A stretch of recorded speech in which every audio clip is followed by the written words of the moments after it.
இன்றைக்கு இந்த நாளிலே உங்களோட கர்த்தருடைய வார்த்தையை பகிர்ந்து கொள்வதற்காக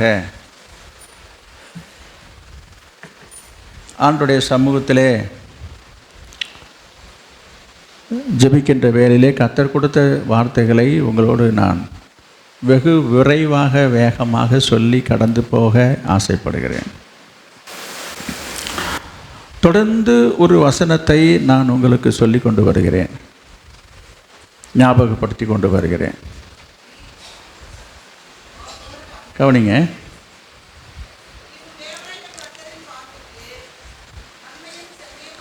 உபாகமம் 12:28 சொல்கிறாங்க.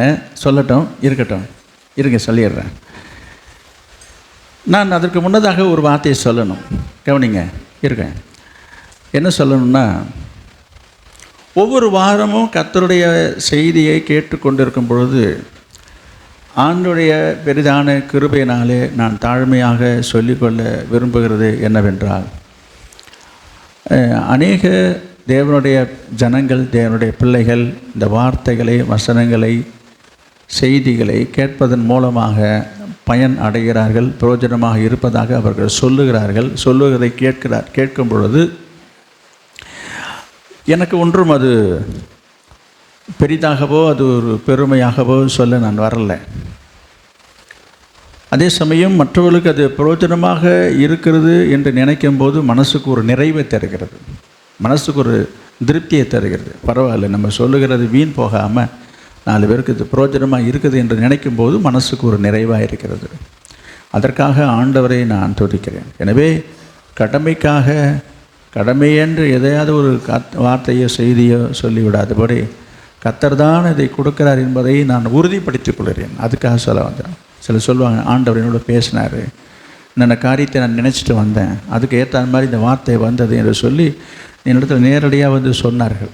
சொன்னதை தான் இப்போது நான் உங்களிடத்தில் இந்த காரியத்தை சாட்சியாக நான் பகிர்ந்து கொள்கிறேன். எனவே இப்படி இருக்கும் பொழுது ஒரு சிலர் உங்களை சொல்லலை, ஒரு சிலர் நினைக்கிறது, ஒரு சிலர் அப்படி பேசிக்கிறது. என்ன பேசிக்கிறாங்கன்னா, ஆராதனைக்கு வரும்பொழுது, இந்த ஆலயத்துக்கு வரும்போது நிறைய பேர் மனசில் ஒரு பாரத்தோடு, கஷ்டத்தோடு, ஒரு மனசில் கலக்கத்தோடு, வருத்தத்தோடு, நிறைய காரியங்களோடு தான் வராங்க. மனசில் ஒரு பாரத்தோடு அது வரும்பொழுது அவர்கள் என்ன நினைக்கிறார்கள், என்ன எதிர்பார்க்கிறார்கள் என்று சொன்னால், இங்கே வந்தால் ஒரு ஆறுதலாக இருக்கும், ஒரு சந்தோஷமாக இருக்கும், ஒரு சமாதானமாக இருக்கும், ஏதாவது 4 வார்த்தையை கேட்கும்போது மனசுக்கு ஒரு ஆறுதலாக இருக்கும் என்று சொல்லி வருகிறார்கள். தவறு ஒன்றும் இல்லை.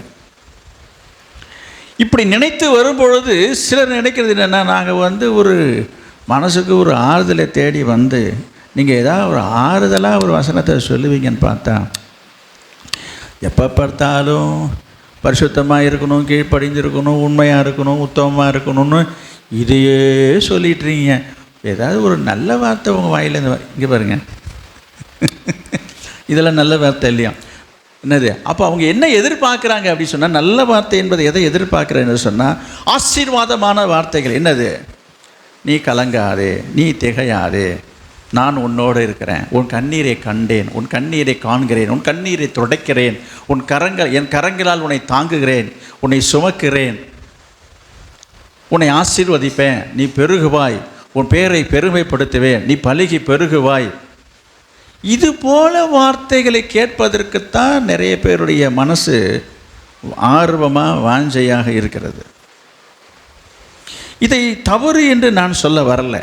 இது தப்பா என்று நீங்கள் கேட்டிங்கன்னா அது நான் தவறுன்னு நான் சொல்ல முடியாது. அதே சமயம் ஆண்டவர் உங்களுக்கு என்ன சொல்ல வேண்டும் என்று நினைக்கிறாரோ அதை தான் அவர் சொல்ல முடியும். அப்படி இருக்கும் பொழுது அநேகர் என்ன நினைக்கிறார்கள் என்று சொன்னால், இது போன்ற வார்த்தைகளையே சொல்லிட்டு போகணும். அதாவது இந்த பூசி மழுவுறதை போல் ஒரு கண்டிப்பான உபதேசங்களோ, ஒரு கட்டளைகளோ, ஒரு கண்டிப்பையோ, ஒரு சத்தியத்தையோ கேட்பதற்கு உங்களை நான் சொல்லலை. நீங்கள்லாம் கேட்குறீங்க, கேட்டுக்கொண்டிருக்கீங்க.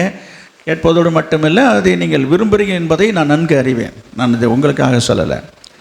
சும்மா அத்தி பூத்தார் போல் சொல்கிறாங்க. அந்த மாதிரி ஏதோ 1-2 பேர் சிலர் நினைக்கிறார்கள், ஏங்க ஒரு வாரமாகலே அப்படி நீங்கள் பேசக்கூடாதா, அப்படிப்பட்ட செய்தி வரக்கூடாதா என்று சிலர் நினைக்கிறார்கள். அது மாத்திரமில்லை, இப்படிப்பட்ட செய்திகளிலே ஆண்டவரை பாராட்டி ஆண்டவரை புகழ்ந்து ஆண்டவரை உயர்த்தி கர்த்தர் எவ்வளோ பெரியவர், அவர் நல்லவர் என்று சொல்லி அப்படிலாம் அவரை குறித்து பேசுவதற்கு எவ்வளோ வார்த்தைகள் இருக்குது, வசனங்கள் இருக்கிறது, அதையெல்லாம் எடுத்து பேசலாமே என்று சொல்லி சிலர் நினைக்கிறார்கள். நல்லா கவனிங்க, என்னது ஆண்டவரை குறித்து பேசி ஆண்டவரை உயர்த்தி பேசுவது தவறல்ல, அதுவும் சரியானது தான். ஆனால் இதை நான் இப்படிலாம் என் மனசில் யோசிச்சுட்டு இருக்கும்போது ஆவியானவர் எனக்கு சொன்னதே நான் உங்களுக்கு சொல்கிறேன். ஆவியானவர் சொன்னது என்னென்னா, ஆண்டவர் இதில் பிரியப்படுகிறவர் அல்ல என்பதற்கு ஒரு உதாரணத்தை நான் உங்களுக்கு சொல்ல விரும்புகிறேன். மத்தேயு எழுதின சுவிசேஷம் 19ஆம் அதிகாரம் 16வது வசனம். மத்தேயு எழுதின சுவிசேஷம் 19ஆம் அதிகாரம் 16வது வசனம். அப்பொழுது ஒருவன் வந்து அவரை நோக்கி, நல்ல போதகரே, நித்திய ஜீவனை அடைவதற்கு நான் எந்த நன்மையை செய்ய வேண்டும் என்று கேட்டான். அதற்கு அவர் நீ என்னை நல்லவன் என்று சொல்வானேன்? தேவன் ஒருவர் தவிர நல்லவன் ஒருவனும் இல்லையே. போதும். அதாவது என்ன சொல்ல வருகிறேன்றதை கவனிச்சு பாருங்க. அதாவது ஆண்டவரை உயர்த்தி ஆண்டவரை புகழ்ந்து ஆண்டவரை பாராட்டி ஒரு வாலிபன் ஓடி வந்து சொல்கிறான், ஐயோ நல்லவரே என்ற. உண்மையாகவே ஆண்டவர் நல்லவர் தான். நான் இங்கே என்ன சொல்ல வருகிறேன், ஆண்டவர் அந்த பாராட்டையும் புகழ்ச்சியும் விரும்பவில்லை என்பதை தான் நான் உங்களுக்கு சுட்டி காட்டுகிறேன். அப்போ ஆண்டவர் எதை விரும்புகிறார் என்பதை நான் உங்களுக்காக கொண்டு வருகிறேன். என்ன எதை விரும்புகிறாரு? இந்தாப்பா அதெல்லாம் கிடக்கட்டப்பா, அதெல்லாம் சும்மா இருப்பா, சும்மா நல்லவங்களன்னு சொல்லிட்டு இருக்கு. இப்போ எதுக்கு எனக்கு அடி போடுறப்ப நீனு? இங்கே பாருங்க, அப்படி இருக்குது இந்த வார்த்தை. என்னை வந்து நல்லவெல்லாம் சொல்லாத, அப்போ நான் ஆண்டவர் கெட்டவரா? யோசித்து பாருங்க. அப்போ ஆண்டவர் எதை விரும்புகிறார் என்பதற்காக நான் உங்களுக்கு இந்த வார்த்தையை உங்களுக்கு நான் சுட்டி காட்டுகிறேன். இன்னொரு வசனத்தை நான் உங்களுக்கு சொல்ல முடியும். லூக்கா எழுதின சுவிசேஷம் 6ஆம் அதிகாரம் 46வது வசனம். லூக்கா 6.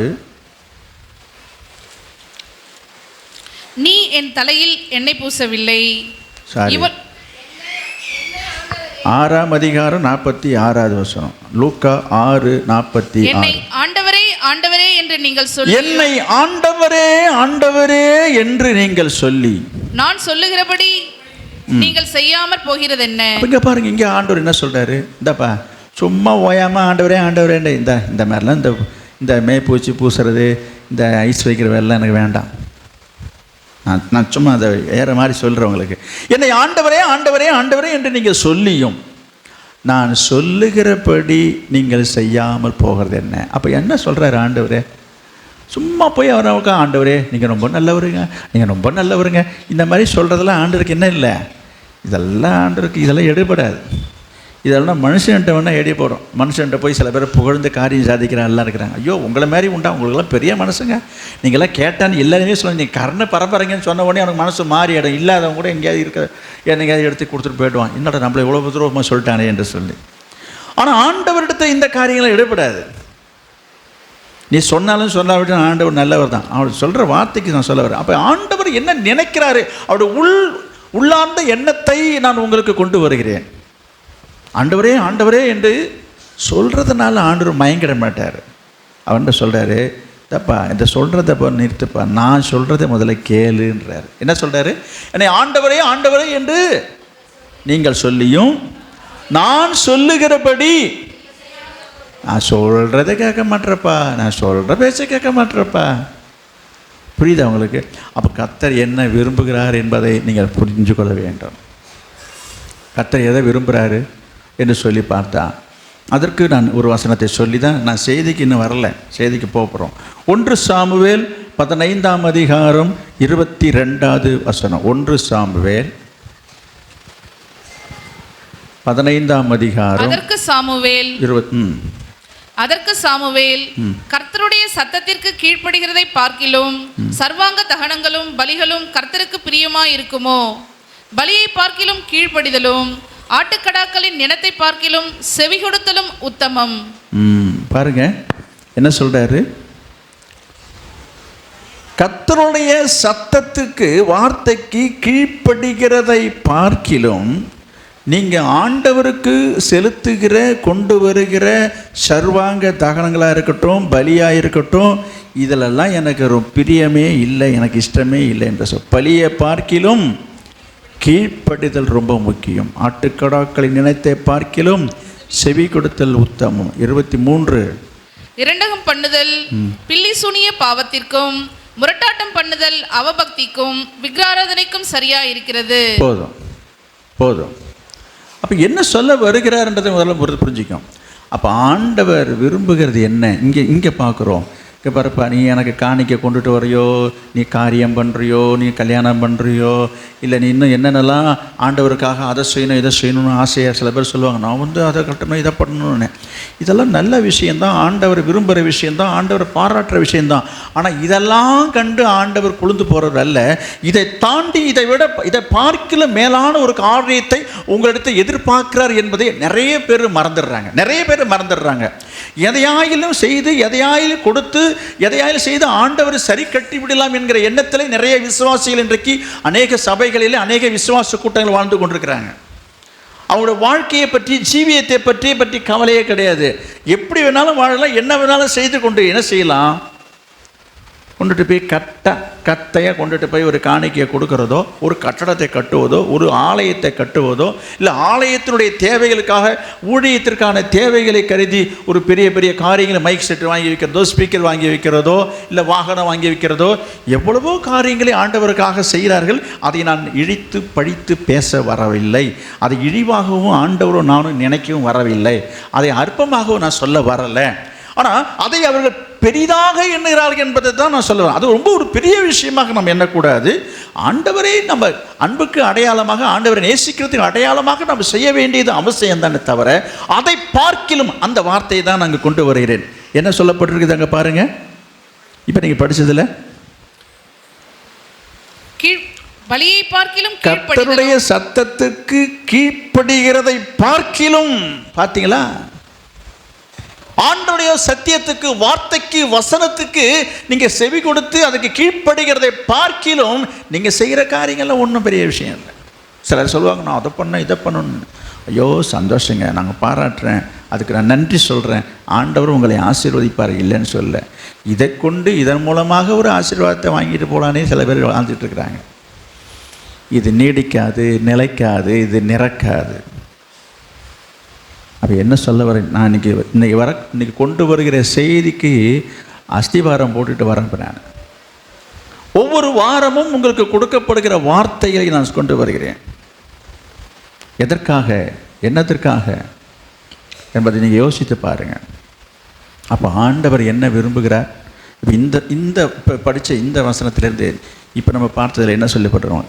கர்த்தருடைய சத்தத்துக்கு கீழ்ப்படிதல் தான் ரொம்ப ரொம்ப முக்கியம். எனக்கு அன்பானவர்களே, கீழ்ப்படிதல் தான் உங்கள் வாழ்க்கையிலே ஆசீர்வாதத்தை கொண்டு வரும். ஆண்டவருக்கு நம்ம கீழ்ப்படிந்து நடக்க வேண்டியது ரொம்ப ரொம்ப அவசியம். நீங்கள் கீழ்ப்படியாமல் நிறைய ஆசீர்வாதங்களை ஒருவேளை நீங்கள் பெற்றுக்கொண்டு இருக்கலாம்.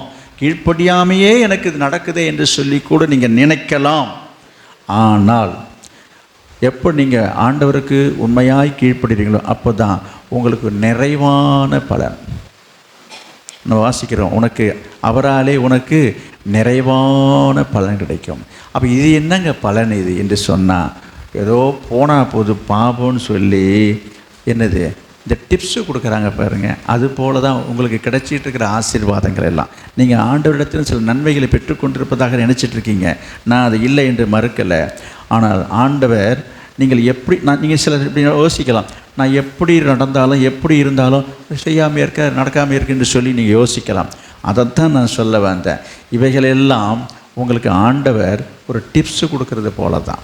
அப்போ நிறைவான ஆசீர்வாதத்துக்குள்ளே நம்ம கடந்து போவோம் என்று சொன்னால் ஆண்டவருக்கு நம்ம கீழ்ப்படிதல் ரொம்ப அவசியம். எனவே அநேகர் இந்த காரியத்தில் ஒரு உணர்வு இல்லாமல், அதை குறித்த ஒரு புரிந்து கொள்ளுதல் இல்லாமல், அதை குறித்த ஒரு முக்கியத்துவம் இல்லாமல் இன்றைக்கு ஏனோ தானோ என்று வாழ்ந்து கொண்டிருக்கிறோம். எனவே கீழ்ப்படிதல் ரொம்ப ரொம்ப ரொம்ப அவசியம். என்ன கீழ்ப்படிதல்? ஆண்டவருக்கு கீழ்ப்படிதலை பற்றி நான் சொல்கிறேன். கீழ்ப்படிதல் தான் உங்கள் வாழ்க்கையிலே ஆசீர்வாதங்களை கொண்டு வரும். ஆண்டவரிடத்திலிருந்து ஒரு நிறைவான ஆசீர்வாதத்தை கொண்டு வருவதற்கு ரொம்ப ரொம்ப ரொம்ப அவசியம் கீழ்ப்படிதல். சரி, நீங்கள் அப்படி யோசிப்பீங்க. உடனே நாங்கள் என்ன இப்போ கீழ்ப்படியலன்னு சொல்கிறீங்களா? நாங்களாம் கீழ்ப்படியலைன்னு நான் சொன்னேன். நான் உங்களை கீழ்ப்படியவில்லை என்று நான் சொல்ல வரல. நீங்கள்லாம் கீழ்ப்படிந்திருப்பதனால தான் இன்றைக்கு இந்த ஆலயத்தில் ஆராதனை படித்து உட்கார்ந்து இருக்கிறீங்க. நான் அது இல்லைன்னு சொல்லுறேன். அப்படி என்ன சொல்ல வரீங்க என்று சொன்னால், இங்கே நம்ம பார்க்க போகிறோம். இன்றைக்கு நம்ம செய்தியில் நம்ம பார்க்க போகிறோம். இன்றைக்கு சொல்லப்படுகிற வார்த்தைகளை திரும்பவும் நான் சொல்றேன். உபாகமம் 12:28 நான் உங்களுக்கு ஞாபகப்படுத்திட்டு நான் போறேன். உபாகமம் 12:28 நம்ம ஒவ்வொரு வாரமும் நான் உங்களுக்கு நான் சொல்லிக்கொண்டே வருகிறேன்.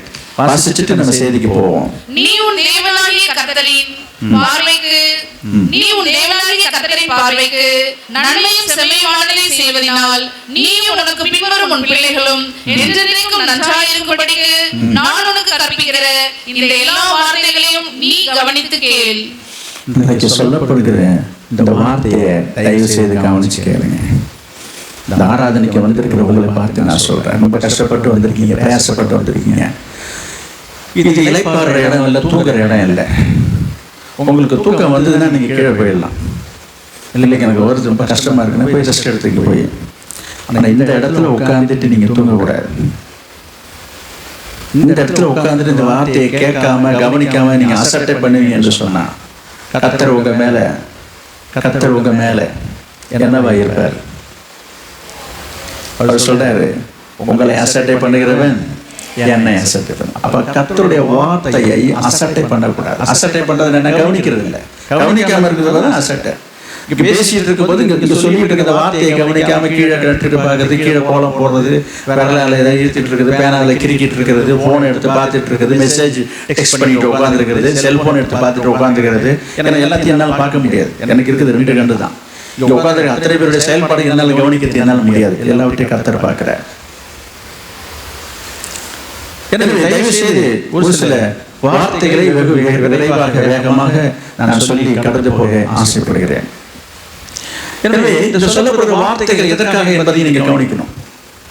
எதற்காக? நீங்களும் உங்கள் பிள்ளைகளும் நன்றாக இருப்பதற்கு.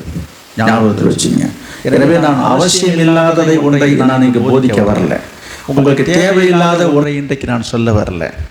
இதோ எனக்கு கடமைக்கு இன்றைக்கு ஏதாவது உங்களுக்கு சொல்லிவிட்டு போகணுன்றதுக்காகவும் நான் வரல. இது உங்களுடைய தேவை என்பதை அறிந்து தான் ஆண்டவர் இந்த வார்த்தையை உங்களுக்கு கொடுத்து கொண்டிருக்கிறார். எனவே நம்ம ஆண்டவர் எதிர்பார்க்கிற ஒரு காரியத்தை பற்றி நான் சொன்னேன். அதற்கு தான் இன்றைக்கு வாசித்த வேத பகுதியை நீங்கள் எடுத்து பார்ப்பீங்கன்னு சொன்னால், ஆதியாகமம் 22ஆம் அதிகாரத்தை இன்றைக்கு வேத பகுதியாக வாசிக்க கேட்டோம். ஆதியாகமம் 22ஆம் அதிகாரத்தில் இந்த வாசித்த வேத பகுதியிலிருந்து ஒரு சில வார்த்தைகளை நாம் தியானிக்க போகிறோம். இந்த சம்பவம் நிறைய பேருக்கு நன்கு தெரியும், நன்றாக தெரியும், பலமுறை படித்திருக்கீங்க. இதை குறித்து பலமுறை நீங்கள் பிரசங்க செய்தியும் கூட சில பேர் கேட்டிருக்கலாம். நான் இல்லை, இது ஒன்றும் புதுசு இல்லை, உங்களுக்கும் புதுசு இல்லை, எனக்கும் இது புதுசு இல்லை, இது ரொம்ப பழசு தான். என்னமோ சொல்லுவாங்க, என்னது பழைய மொந்த புதுக்கல்ல.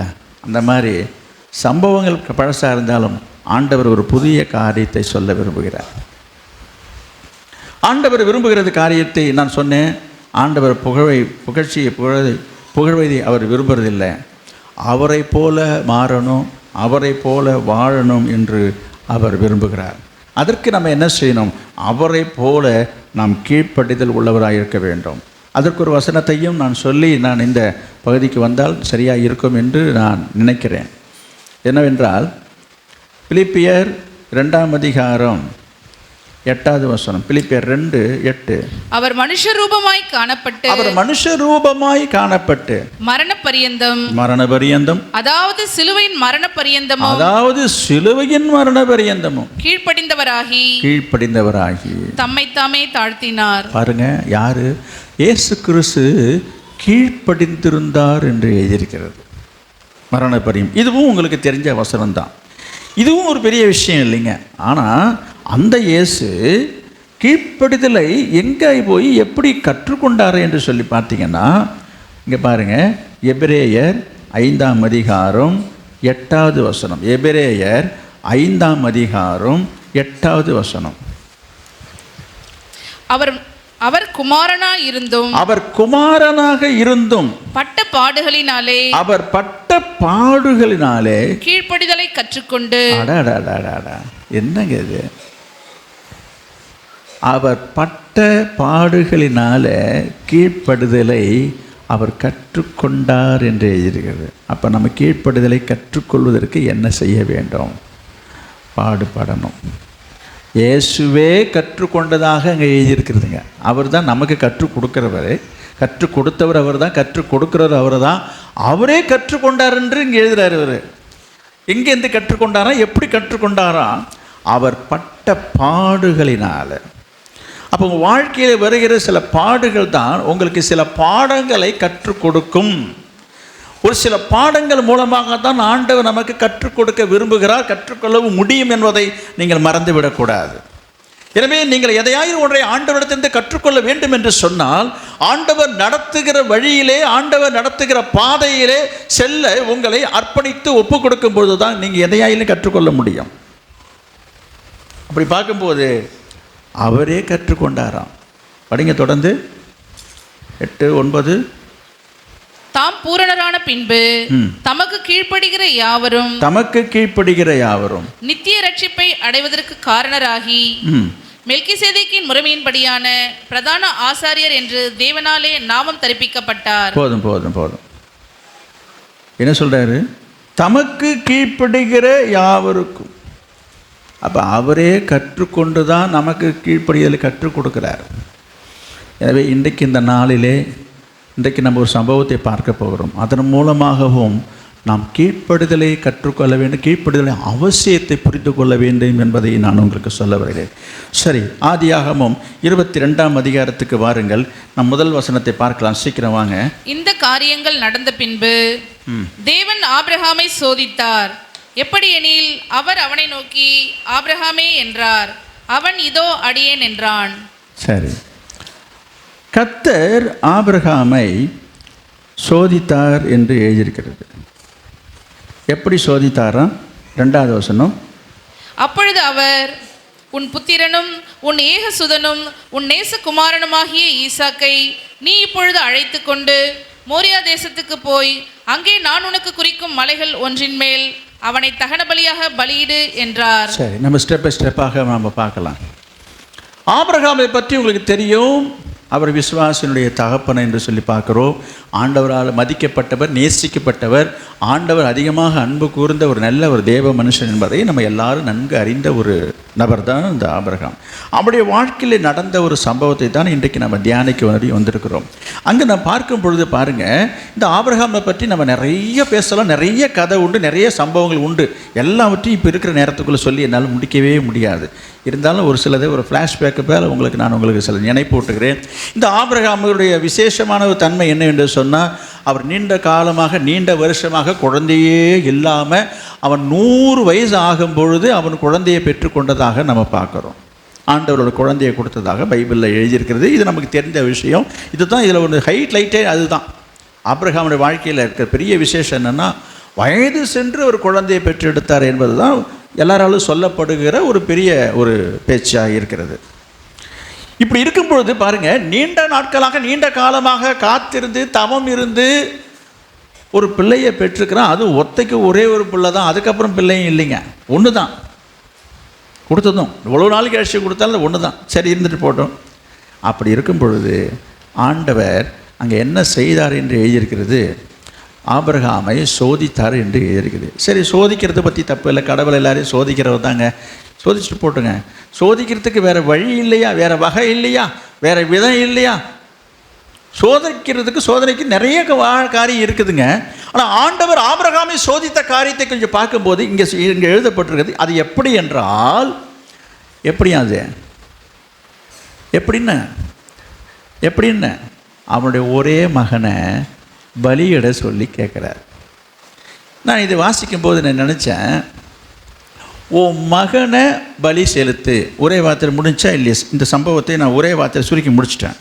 ஆனால் அங்கே என்ன எழுதியிருக்கிறது கொஞ்சம் பார்த்தீங்கன்னா, அப்பொழுது அவர் உன் புத்திரனும், இங்கே பாருங்கள், உன் புத்திரனும் உன்னுடைய மகனும் உன் ஏக சுகதனம், அதாவது உன் ஏக வாரிசு, உனக்கு ஒரே வாரிசு, ஒத்தைக்கு ஒத்துன்னு சொல்கிறாங்கல்ல, ஒத்தைக்கு ஒரே பிள்ளைங்க, அது உன் ஏக சுதனும், அப்புறம் என்ன போட்டிருக்கேன், உன் நேசகுமாரனும். ஏங்க இது ஒரே வார்த்தையில் ஏன் ஒரு மகன் சொன்ன போதாதா? அங்கே தான் நான் சொல்ல வந்தேன்.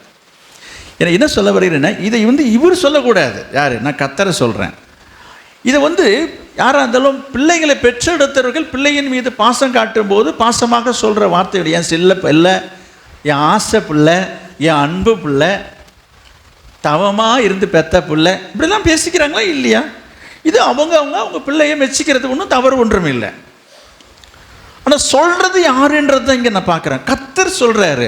இவர் சொன்னாலும் சொல்லாவிட்டாலும் ஆபிரகாமுடைய செல்ல பிள்ளை தான் இந்த ஈசாக்கு. அதில் எந்த மாற்று கருத்தும் இல்லை. எனக்கு என்னன்னா, இந்த படிக்கும்போது இதை கவனிக்கும்போது நான் யோசித்ததுன்னா, இவரே அங்கே குச்சி கொடவர மாதிரி தெரியுது எனக்கு. என்னது, ஒரு மகனை எனக்கு பலி செலுத்தினா முடிச்சிருக்கணும். அவர் என்ன சொல்கிறாரு பாருங்க, உன் புத்திரனும் உன் ஏக சுதனும். இந்த வார்த்தை இந்த நீட்டி முழக்கிறது தான் என்னை ரொம்ப யோசிக்குது. அப்புறம் உன் நேசக்கும். அப்போ தெரியுது இல்லை, அவன் மேலே எவ்வளோ ஆசை வச்சுருக்கிறான், பாசம் வச்சுருக்கிறான், அன்பு வச்சுருக்கிறான்றது ஆண்டவருக்கு தெரியுதுங்க. அதுக்கு சொல்ல வரேன். இப்படிலாம் இருக்குன்றதை நல்லாவே தெரிஞ்சுக்கிட்டு போய் அவனை போய் இப்படி ஒரு சோதனையை வச்சு சோதிக்கிறார. இது நம்ம மனசுக்கே ஏற்றுக்க மாட்டது தானே. நீங்கள் ஏற்றுக்கிறீங்களா? அதை நீங்கள் ஏற்றுக்கிறீங்களான்னு கேட்குறேன். யாருக்கு இதை ஏற்றுக்கிறீங்க? ஆமாங்க அதெல்லாம் கரெக்டு தாங்கன்னு யாராவது சொல்கிறவங்க கை தூக்கலாம். அதெல்லாம் சரிதாங்க அப்படின்ட்டு சொல்லுவீங்களா நீங்கள்? சொல்லுங்கள் பார்ப்போம். இப்போ ஆண்டவர் ஆபிரகாமை சோதித்ததை, அதை இந்த மாதிரி ஒரு சோதனையை கொடுத்து இப்படி சோதித்த விஷயத்தை நாங்கள்லாம் வரவேற்கிறோம், இதை நாங்கள் பாராட்டுகிறோம் என்று சொல்கிறவங்க கையை உயர்த்துங்க பார்ப்போம். என்ன தலையை நட்டுட்ருக்கீங்க? கொஞ்சம் நிமிர்ந்து பாருங்கள், பயப்படாமல். சில பேர் தலையை குனிஞ்சிட்ருக்குறாங்க. அது யாருன்னு தெரியலையா? புஷ்பராஜ் பக்கத்தில் யாருங்க அது? பார்த்தீங்களா? அவர் ஜெபத்தில் உட்காந்துட்டார். காய்ச்சிங்களா? கவனிங்க, இங்கே கவனிங்க. நான் தான் இவ்வளோ நேரம் சொன்னேன், உங்களுக்கு தூக்கம் வரவங்க தூங்குறவங்க கீழே போயிடலான்னு சொல்லிட்டேன். இல்லைன்னா அது உங்களுக்கு பிரயோஜனமாக இருக்காது. இப்போ ஏன் நீங்கள் சொல்லலைன்னா, நீங்கள் ரொம்ப விவரமானவங்க. எப்பொழுதுமே என்னையும் நீங்கள் சரியாக புரிஞ்சு வச்சுருக்கீங்க. என்னது இவர் கேட்குறாருன்னா எதையாவது சொல்லி கிள்ளி நம்ம மாட்டி இழுத்துறாரு. இது ஏன் வம்பு? எதாக இருந்தாலும் மனசுலேயே வச்சுப்போம், அது சரியோ தவறோ. இது ஏன் வார்த்தையை கொடுத்து மாட்டிப்பேன்? அவர் கேள்வி கேட்குறாரு. என்னது ஆபிரகாமை சோதிச்சது சரியான்னு கேட்பார். உடனே நம்ம தள்ள கை வைப்பார். இது எதுக்குங்க வம்பு? அவரே கேள்வி கேட்டுட்டோம், அவரே பதிலை சொல்லிட்டு போட்டோம். சரி பரவாயில்ல, புத்திசாலியாக இருந்தால் சரி. சரிங்க, நீங்கள் என்ன சொன்னாலும் தவறு இல்லை. நான் ஒன்று சொல்லுவேன், நீங்கள் ஒரு வேலை அப்போ நீங்கள் யாருமே இது ஆமோதிக்கலன்னு தெரியுது. இதுலேருந்து பார்க்கும்போது ஆண்டவர் ஆபிரகாமை இந்த மாதிரி ஒரு காரியத்தை சொல்லி சோதித்ததை உங்கள் மனசு ஏற்றுக்கலன்றதை மட்டும் நீங்கள் ஒத்துக்கிட்டீங்க. அப்படி இருந்தால் நீங்கள் நேரம் கையை தூக்கியிருப்பீங்க. கையை தூக்கியிருந்தால் வினையாகிடும். என்னன்னா, எங்கே நம்ம பிள்ளைய சோதிச்சுட்டா அப்போ அதுக்கு நான் தயாராக இல்லை, என் மனசளவுக்கு அதுக்கு ஆயத்தமும் இல்லை, இந்த வம்புக்கு இந்த சண்டைக்கே நான் வரலைன்னு சொல்லிட்டு தான் இப்போ நீங்கள் எல்லாம் வாபஸ் வாங்கிட்டீங்க. அது எனக்கு புரியுது. கவனிங்க, அப்போ என்ன சொல்ல வருகிறேன், இதிலேருந்து பார்க்கும்பொழுது ஆண்டவர் ஆபிரகாமை இப்படி ஒரு காரியத்தை வைத்து சோதித்தது உங்கள் மனசுக்கே என்னது ஏற்றுக்கலை. உங்கள் மனசுக்கே அது ஏற்றுக்கலை. இப்போ நீங்கள் என்ன கேட்கலாம், என்ன நீங்கள் என்ன சொல்கிறீங்க? என்ன நான் சொல்கிறேன், நானும் அதை ஆமோதிக்கலை. அதே சமயத்தில் அது தவறு என்று நான் சொல்லலை. ஆண்டவர் செய்ததை குற்றம் என்று நான் சொல்ல வரல. இதை சரியா என்று கேட்டால் இப்போ நான் என்ன சொல்லுவேன், சோதித்ததெல்லாம் சரிதான், அதுக்கு இப்படியெல்லாம் ஒரு சோதனை வச்சுருக்கக்கூடாதுன்றது தான் எல்லாருடைய கருத்தாக இருக்கிறது. ஆனால் ஏன் ஆண்டவர் இந்த ஒரு காரியத்தை வச்சு சோதிக்கிறாருன்றதான் யோசிக்க வேண்டியதாக இருக்குது. சரி, நம்ம தொடர்ந்து பார்க்கலாம். அவர் என்ன சொல்கிறாரு, உன்னுடைய பிள்ளைய நீ என்ன செய்யணுமா, பலி செலுத்த. இதெல்லாம் அநியாயம் இல்லை. இது எங்கள் பலி செலுத்துறோன்னா எத்தனையோ காரியம் இருக்குது, எவ்வளோ இருக்குது. எவ்வளோ வருஷம் கழித்து, இத்தனை ஆண்டு கழித்து ஒன்று கண்ணே கண்ணுன்னு ஒரு பிறந்திருக்கிற ஒரு பிள்ளைய அது இவர் தான் கொடுத்தாரு. அது தவம் இருந்து பெற்ற பிள்ளை, 100 வயசாகி பிறந்த பிள்ளைய போய் பலி கொடுக்கணும்னு கேட்குறதுக்கு ஆண்டவருக்கு எப்படிங்க மனசு வந்தது? அவருக்கு வாய் கூசலியா? நான் மனுஷீகத்தமாக பேசிக்கிறேன். அப்படிலாம் நம்ம சொல்லக்கூடாது தான். நான் ஆண்டவரை ஆனால் ஆண்டவர் எப்பொழுதுமே பெரியவர், நல்லவர், ஞானம் உள்ளவர், அறிவுள்ளவர். அவரை நம்ம யாரும் குறைச்சி மதிப்பிட, இது நம்ம சின்ன அறிவுக்கு எட்டாத ஒரு விஷயம். சரி, இதுதான் நடந்து போச்சுங்க. சரி, ஆண்டவர் தான் ஏதோ கேட்டுட்டாருங்க. இந்த ஆபிரகாமுக்கு எங்கே போச்சு அறிவு? என்னது எப்படி இப்படி கேட்டு இப்படி சொன்னார்ல, என்ன சொன்னாருங்க? உன் மகனை என்ன செய்யணும்? நான் காண்பிக்கும், நான் உனக்கு குறிக்கும் மலைகளில் ஒன்றின் மேலே போய் என்ன செய்ய? பலியிடணும். சரி, ரைட்டு. அப்புறம் இப்படி சொன்ன உடனே ஆபிரகாம் என்ன செய்தார்? அடுத்த வசனம் பாருங்க சீக்கிரம். ஆபிரகாம் அதிகாலையிலே எழுந்து தன் கழுதையின் மேலே சேணங்கட்டி தன் வேலைக்காரரில் 2 பேரை அழைச்சிக்கிட்டு தன் குமாரன் ஈசாக்கையும் தன் பிள்ளையையும் அழைச்சு கொண்டு தகன பலிக்கு கட்டையெல்லாம் பிளந்து கொண்டு தேவன் தனக்கு குறித்த இடத்திற்கு புறப்பட்டு போனார். கவனிங்க. சரி, அவரு தான் ஏதோ விவரம் தெரிஞ்சோ தெரியாமல் அவர் கேட்டாருங்க. இவனாவது ஒரு விவரம் உள்ளவன் இருக்கக்கூடாது? யார்? நான் ஆபிரகாமை கேட்குறேன், உங்களுக்காக கேட்குறேன், நான் கேட்கல. இதை இப்படி தானே பேசுவோம். என்னங்க அவர் தான் சொன்னார, சொல்லிட்டேன்னாக்கா என்னங்க கண்ணை மூடிட்டு இந்த மனுஷன் என்ன பண்ணுறாரு? ஒரு மறு பேச்சே பேசலைங்க. சொன்ன உடனே அங்கே பார்க்குறோம் ஆபிரகாம் என்ன செய்கிறாரு? அதிகாலையில் இதுக்கே விடியறதுக்குள்ளரையே நிற்கிறாருங்க. பொதுவாக எந்த ஒரு காரியத்திலையும் அக்கறையும் ஆர்வம் ஆசையாக இருக்கிறவங்க என்ன செய்வாங்க? எப்போ விடியோன்னு பார்த்துட்டு இருப்பாங்க. சில பேர் விடியறதுக்குள்ளே சீக்கிரமாக போகணும். சில தீபி இருக்கிற விஷயங்கள்லாம் உங்கள் வாழ்க்கையில் உண்டு தானே. அப்போ இதை காட்டுதுன்னு சொன்னால் அவ்வளவு ஆபரத்தோட அக்கறையோடைய அவர் 10 மணிக்கு கிளம்பி போனால் என்ன? நான் கேட்குறேன், உங்களுக்காக பேசுகிறேன். இந்த ஆபிரகாம் போகிறவர் வேண்டா விருப்பா இருந்ததுன்னு வச்சுக்க, இப்போ உடனே போகணுமா? 2 நாள் ஆகட்டும். சரி, நான் சொல்கிறேன், யோசிச்சு சொல்கிறேன். இன்னும் ஒரு 4 நாளைக்கு என் பிள்ளைய நான் வீட்டில் வச்சுட்டு நல்லா கறியை மீனை ஆக்கி வச்சு போட்டு என்ன பண்ண போகிறோம்? கொடுக்குறோம், செய்கிறோம், போகிறோம். இந்த பிள்ளை போகுது, என்ன செய்ய போகிறோம்? நம்ம அவனுக்கு பிடிச்சமானது நல்லா சமைச்சு போட்டு ஆக்கி என்ன செஞ்சலாம்? இப்போ நான் இங்கே சொல்கிறேன், இப்படி தானே நம்ம யதார்த்தமாக நம்ம இருப்போம். ஒன்றும் இல்லைங்க, நம்ம பிள்ளைங்க ஒரு 2 நாள் 1 நாள் வீட்டுக்கு வந்துட்டு போனோம். ஐயோ பிள்ளை ஹாஸ்டலில் கிடந்து காய்ஞ்சி போதியா, அதுக்கு வாய்க்கு ருசியாக எல்லாம் வாங்கி செஞ்சு போடணும், அப்படி போகணும் நம்ம நினச்சிட்ருக்கோம். திரும்பி அடுத்த வாரம் வரப்போகுது. ஆனால் இந்த புள்ள திரும்பி அடுத்த வாரம் வராது. என்னது? தகன பலியிட போகிறாரு. அதுக்கு காலையிலே போகிறாரு, அதிகாலையில். சாப்பிட்டு கூட அழைச்சிட்டு போகலைங்க. கொஞ்சம் யோசிச்சுட்டு பாருங்கள். அடுத்தது இன்னொரு காரியம், ஆபிரகாம் என்ன செய்திருக்கலாம் என்று சொல்லுவேன். ஆபிரகாம் ஆண்டவரோடு பேசுகிறவர் என்று நான் பார்க்குறோம். அநேக முறைகளில் ஆண்டவர் தரிசனமாகி ஆண்டவர் ஆபிரகாமோடு பேசியிருக்கிறார். இதற்கு முந்தின அதிகாரத்தில் நீங்கள் எடுத்து பார்த்தீங்கன்னா தெரியும். அப்படி இருக்கும் பொழுது இப்போ கூட பார்த்தீங்கன்னா, இதுக்கு முன்னதாக நீங்கள் பார்த்தீங்கன்னா லோத்துக்காக இந்த சோதோகுமர பட்டணத்துக்காக போய் ஆண்டவருக்கு முன்பாக நின்று, கடந்த வாரம் தான் நான் சொன்னேன், ஆண்டுகிட்ட போய் ஜெபம் பண்ணுறாரு. 40 நீதிமான் இருந்தால், 30 இருந்தால், 20 இருந்தான்னு பேரம் பேசிகிட்டு இருக்காரு பாருங்க. அங்கே டீல் பண்ணிட்டு இருந்தார் பாருங்க. இப்படிலாம் பேசிக்கொண்டிருக்கிற ஒரு ஆபிரகாம் என்ன செய்திருக்கலாம், என்ன செய்திருக்க வேண்டும் என்று சொன்னால் ஆண்டவர்கிட்ட கேட்டிருக்கலாம், ஒரு ஆப்ஷன் கேட்டிருக்கலாம். ஆண்டவரே, நீங்கள் பலி செலுத்தணும்னு சொல்கிறீங்க, நான் அதுக்கு கீழ்ப்படுகிறேன். நீங்கள் பலி செலுத்தணும்னு சொல்கிறீங்க, நான் ஒத்துக்கொள்கிறேன். அதுக்கு என் பிள்ளை தான் அகப்பட்டானா? என் பிள்ளைய தான் பலி செலுத்தணுமா? இதுக்கு வேறு ஆப்ஷனே இல்லையா? வேறு ஏதாவது ஆப்ஷன் சொல்லுங்கள். இங்கே பாருங்க, நான் இங்கே இல்லை. அப்படி சிலர் கேட்பாங்க, சரி நான் செய்கிறேங்க, வேறு ஏதாச்சும் சொல்லுங்களேன், மாற்றி சொல்லுங்களேன், கொஞ்சம் மாற்றி யோசிங்களேன் என்று ஆபிரகாம் என்ன செய்யவில்லை? மறுப்பே பேசலைங்க. என்னங்க இந்த அந்த காலத்தில் இப்படி ஒரு மனுஷன் இருந்திருக்காருங்க. எனக்கு அப்படி ஒரு வார்த்தை கேட்டு பார்த்துக்கலாம்ல. சரி, ஆண்டவர் ஒத்துக்கிறாரோ இல்லையாங்க, ஆனால் ஒரு வார்த்தை கேட்டு பார்த்துருக்கலாமேன்றது தான் நான் சொல்ல, என்னுடைய ஆதங்கத்தை நான் பேசுகிறேன். ஒரு வார்த்தை ஆண்டவர்கிட்ட, என்ன ஆண்டவரே இவ்வளோ நாள் கழிச்சு கொடுத்தீங்க, இப்படி போய் சொல்கிறீங்க, இதை போய் செய்ய சொல்கிறீங்க, உங்களுக்கே தெரியுது ஏக புதல்வன் ஏக சுதன் என்னது நேசகுமாரன், நீங்கள் வேற. அவர் சொல்லும் போதே இவருக்கு எவ்வளோ ஏறும் பாருங்க. இப்போ யார்? ஆண்டவர் சொல்லும்போது அந்த வார்த்தையில் நமக்கு இவருக்கு எப்படி இருக்கும்? இவருக்கு அதே அளவுக்கு அதிக பாசம் இருக்குது போது அப்போ எவ்வளோ மனசு வேதனையாக இருக்கும். இதெல்லாம் தெரிஞ்சுக்கிட்டு நீங்கள் இப்படி சொல்கிறீங்களே, என்ன ஆண்டவர் இது என்று ஆபிரகாம் என்ன செய்யலை? முறையிடவே இல்லை. மாறு ஒரு ஆப்ஷன் கேட்கவே இல்லை. அது வேறு ஏதாவது மாற்றிருக்கான்னு கேட்கவே இல்லை. இதெல்லாம் ஆபிரகாமுடைய கீழ்ப்படுதலிலிருந்து ஆரம்பத்திலேருந்து நான் கொண்டுட்டு வரேன். ஒவ்வொரு செய்கைகளை நம்ம இப்போ தியானிக்க போகிறோம். இது மட்டுமா? ஆபிரகாம் செய்ததை நான் பார்க்கும் பொழுது என்ன செய்கிறான்? வேலைக்காரர் கழுதை ஈசாக்கு அழைச்சிட்டு போகும்போது என்னத்தை கொண்டு போகிறதா போட்டிருக்குது? தகன பலிக்கு கட்டைகளை பிளந்து கொண்டு. அப்படின்னா ராத்திரியோடு ராத்திரியாக விறகெல்லாம் பிளந்து எடுத்துக்கிட்டு அங்கே போகிற இடத்துல ஏதாவது இருந்தால் பார்க்கலாம், இல்லைன்னா அதை ஒரு சாக்காக வச்சுட்டு கைட்டிட்டு வந்துடலாம்ல.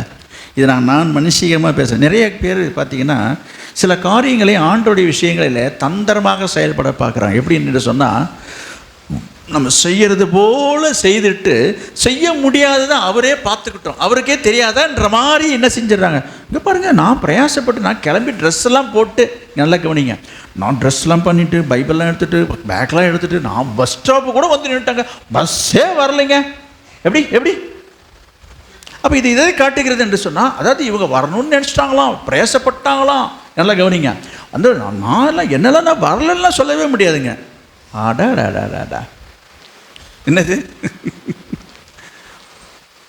வர முடியாததுக்கு என்னது? ஆர்டர் பார்ப்பேன், ஆமாம் நியாயம்தான்னுட்டு. அந்த மாதிரி ஆபிரகாம் செய்யலைன்னு சொல்ல வரேன். என்ன செய்யலை? இப்போ மகனை பலியிட்டுன்னு தானே சொன்னார். நல்லா கவனிக்கிறீங்களா? அந்த வசனத்தில் என்ன எழுதியிருக்குது? முதல் 2வது வசனத்தில் என்ன படிச்சிங்க? உன் மகனை தகன பலியிட்டுன்னு தானே சொல்லியிருக்குது. வேறு என்ன சொல்லியிருக்குது?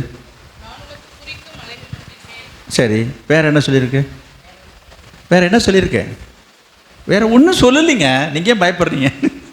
வேறு ஒன்றுமே சொல்லலை, பலியிடணும்னு தான் சொல்லியிருக்கிறாரு. நல்லா புரிஞ்சுக்கணும்.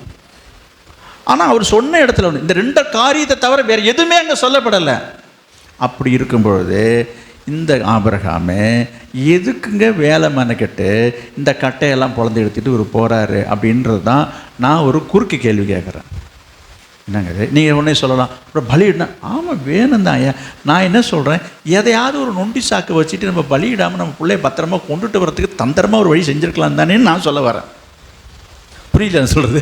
நம்ம என்ன சொல்கிறோம், பையனை அழைச்சிட்டு போவோம், சரி வேறு வழி இல்லை ஆண்டு சொல்லிட்டாருன்னு. அவர் தகன பலிக்கு கட்டையெல்லாம் எடுத்துகிட்டு சொன்னார்.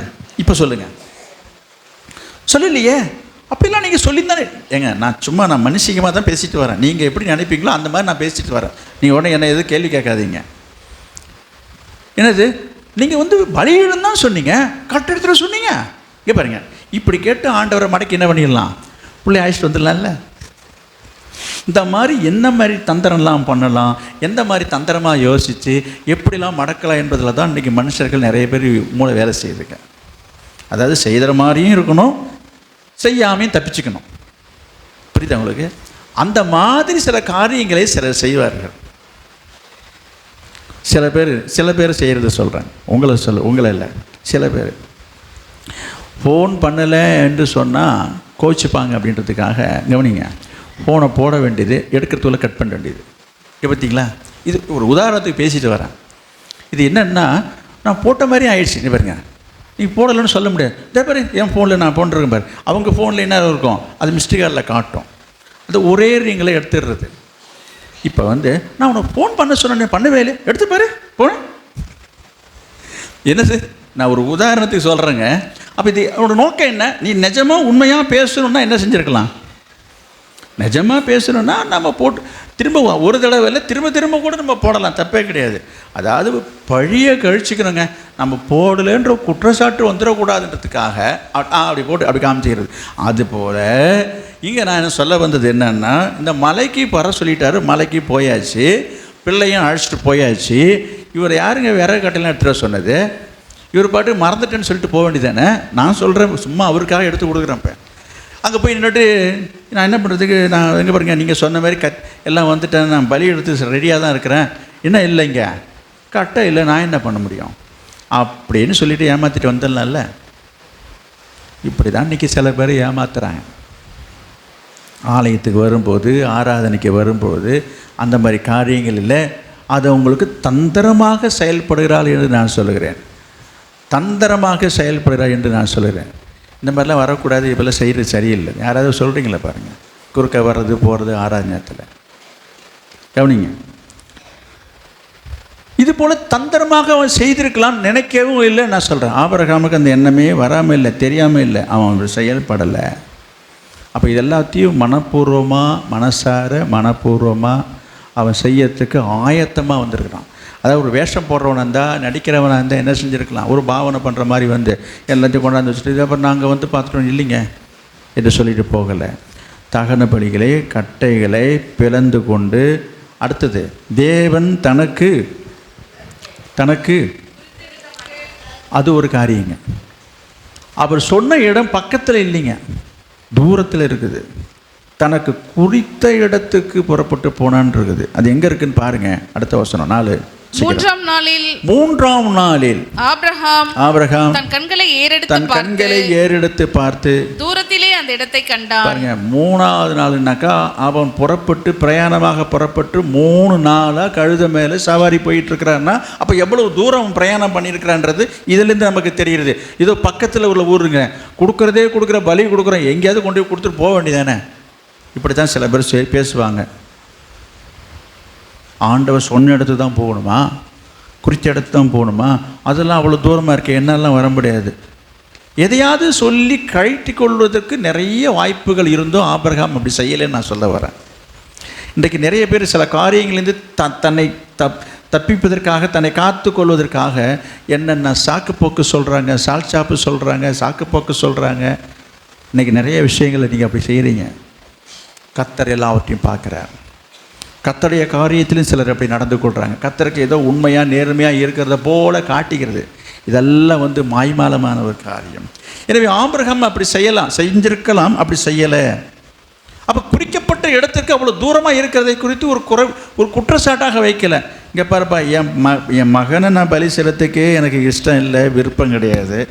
இதில் வந்து இவ்வளவு தூரமாலாம் நான் போகிறதுக்கெல்லாம் நான் கிடையாது. அப்போ அதையே காரணம் காட்டி இருந்திருக்கலாமே, அல்லது நான் பக்கத்தில் போகிறேன்னு சொல்லியிருக்கலாமே. இவ்வளவு கஷ்டப்பட்டு, இவ்வளவு பிரயாசப்பட்டு அவ்வளோ தூரம் போகணுமா? கொஞ்சம் யோசித்து பாருங்கள்.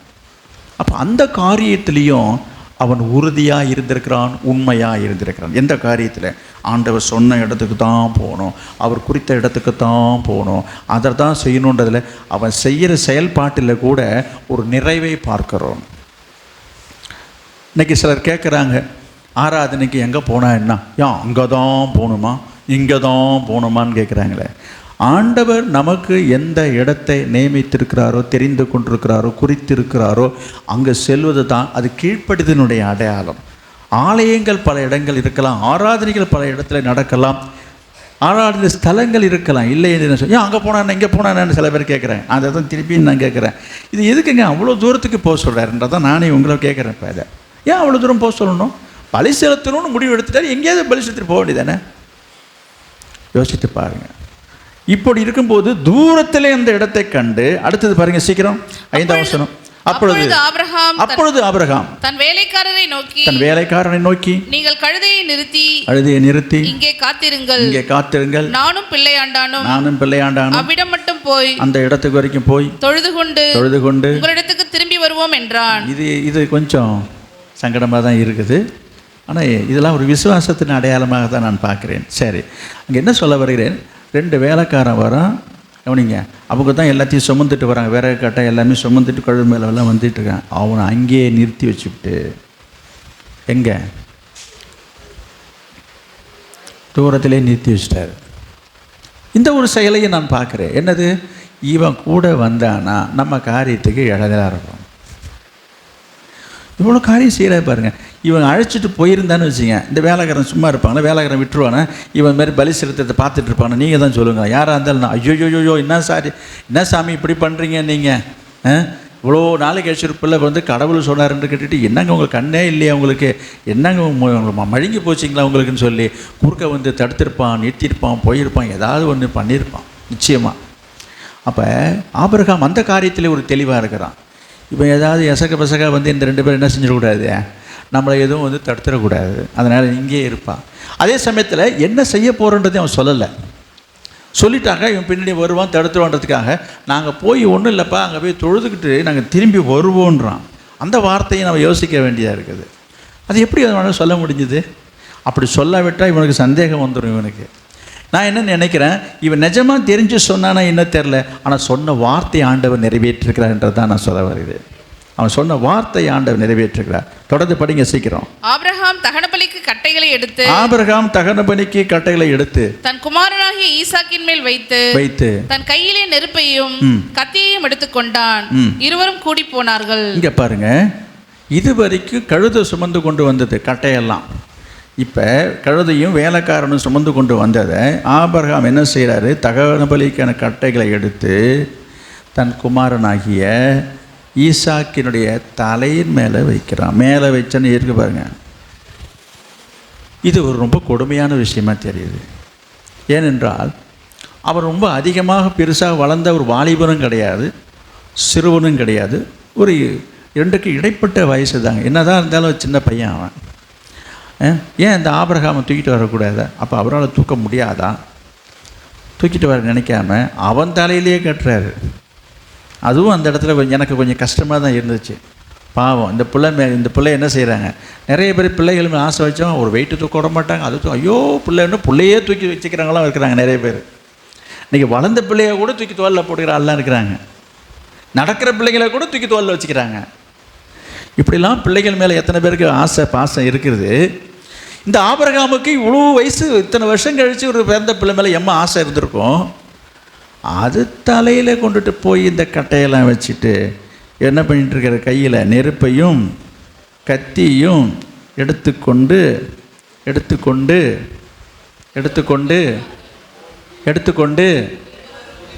இருவரும் கூடி போனார்கள்.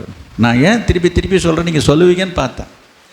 எடுத்துக்கொண்டு இருவரும் கூடி போனார்கள். சில இடங்களில், சில வீடுகளில், சில குடும்பங்களில், சில பிள்ளைகள் தாய் தகப்பனு கூட ஒத்து போகாது. நீ போயிட்டே வரேன், இங்கே பாருங்க, ஏதாவது ஒன்று சொன்னால் வரேன், கூப்பிட்டாக்கா வரேன், நீ போயிட்டே வரேன், கொஞ்சம் நேரம் கழிச்சு வரேன். ஒரு காரியத்தை எதாவது ஒன்று சொல்ல போனாக்கா ஒத்து போகாது. நீ முன்னாடி போ, நான் கொஞ்சம் நேரம் கழிச்சு வரேன். அது மாத்திரமல்ல, ஒரு சில காரியங்களிலே கூடி செய்வதற்கு ஒத்த கருத்து வராது. இஷ்டப்பட மாட்டாங்க, சம்மதிக்க மாட்டாங்க, விரும்ப மாட்டாங்க, ஒத்து போகிறது கிடையாது. நான் சொல்கிறது ஒரே குடும்பத்தில் ஒரே வீட்டில் தாய் தகப்பனுக்கும் பிள்ளையை பற்றி தான் நான் பேசிட்டு வரேன். இந்த இடத்துல நான் பார்க்குறோம். எப்படிங்க இது? இந்த இடத்துல பார்க்கும்போது ரொம்ப ஆச்சரியமாக இருக்குது. இருவரும் கூடி போனார்கள். நான் சொல்கிறேன், ஒரு நல்ல தகப்பன், ஒரு நல்ல மகன் ஈசாக்கு. அப்பொழுது 7 அப்பொழுது ஈசாக்கு தன் தகப்பனாகிய ஆபிரகாமை நோக்கி, என் தகப்பனே என்றான். அதற்கு அவன், என் மகனே, இதோ இருக்கிறேன் என்றான். அப்பொழுது அவன், இதோ நெருப்பும் கட்டையும் இருக்கிறது, தகனபலிக்கு ஆட்டுக்குட்டி எங்கே என்றான். சரிங்க, இந்த ஆதியாகமத்தை எழுதினது மோசே என்று சொல்லுகிறார்கள். நான் இப்போ அந்த கேள்வியெல்லாம் கிளப்ப வரல. இந்த சம்பவத்தை எழுதினவங்க எவ்வளோ அழகாக எழுதியிருக்கிறாங்கன்றதுக்கு நான் சொல்ல வரேன். இந்த பாருங்க, 2 பேரும் போனாங்க, வந்தாங்க, இருந்தாங்க, கத்தி எடுத்தாங்க, வெட்டினாங்க, போனாங்க அப்படின்னு இல்லாமல் அதை எவ்வளவு அப்படியே இன்ச்சு பை இன்ச்சாக இந்த நேர்முக வர்ணனைன்னு சொல்லுவாங்க பாருங்கள், லைவு. இப்போ எங்கே பார்த்தாலும் எங்கேயாவது தலைவர்கள் இறந்துட்டாலும் அங்கே எதாவது நடந்துச்சுனாக்கா அப்படியே டைரெக்டாக லைவ் காட்டுவாங்க. இப்பொழுது அவர் போய் கொண்டிருக்கிறார், இப்போது வந்து கொண்டிருக்கிறார், நின்று கொண்டிருக்கிறார், இவர் வந்தார், அந்த மாதிரி இங்கே இந்த சம்பவத்தை எப்படி எழுதியிருக்கிறத பாருங்கள். நான் அதை ரசிக்கிறேன். என்னது?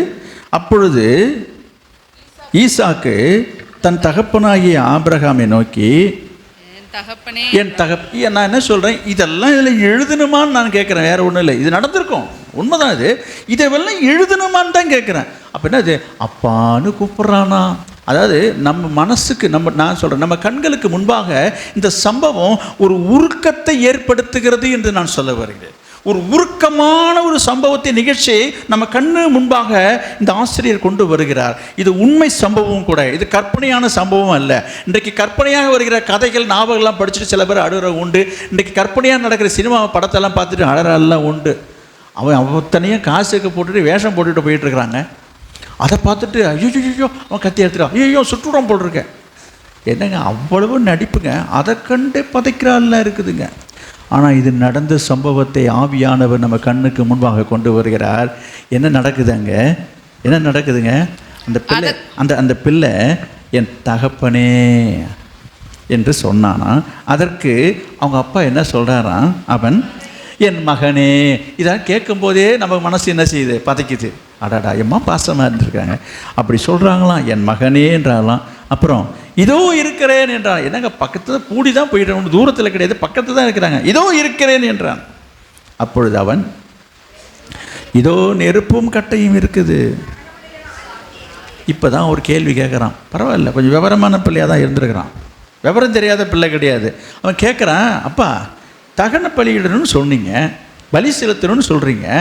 பலி செலுத்தணுன்னா கட்டை இருக்குது, கத்தி இருக்குது, என்ன இல்லை, தகன பலிக்கு ஆட்டை காணுமே. அவன் 2 பேரையும் விட்டுட்டு வந்துட்டீங்க. அப்போ என்னத்தை ஏதோ பலி கொடுப்பீங்க, இங்கே வந்து மலையாக இருக்குது, இங்கே ஒன்றும் ஆடு இல்லை, என்ன செய்ய போகிறீங்கன்னு ஒரு கேள்வி அவன் மனசுக்குள்ளே எழும்புது. அதற்கு ஆபிரகாம், மகனே, தேவன் தமக்கு தகன பலிக்கான ஆட்டுக்குட்டியை பார்த்து கொள்வார் என்றான். அப்புறம் இருவரும் கூடி போய் அவனை ஏதோ ஒரு பதிலை சொல்லி சமாதானப்படுத்திட்டாருங்க அவரு. அதெல்லாம் ஆண்டு பார்த்து பாருப்பா, கம்பெனி இருப்பான்னா அவனும் வாய மூடிட்டான்.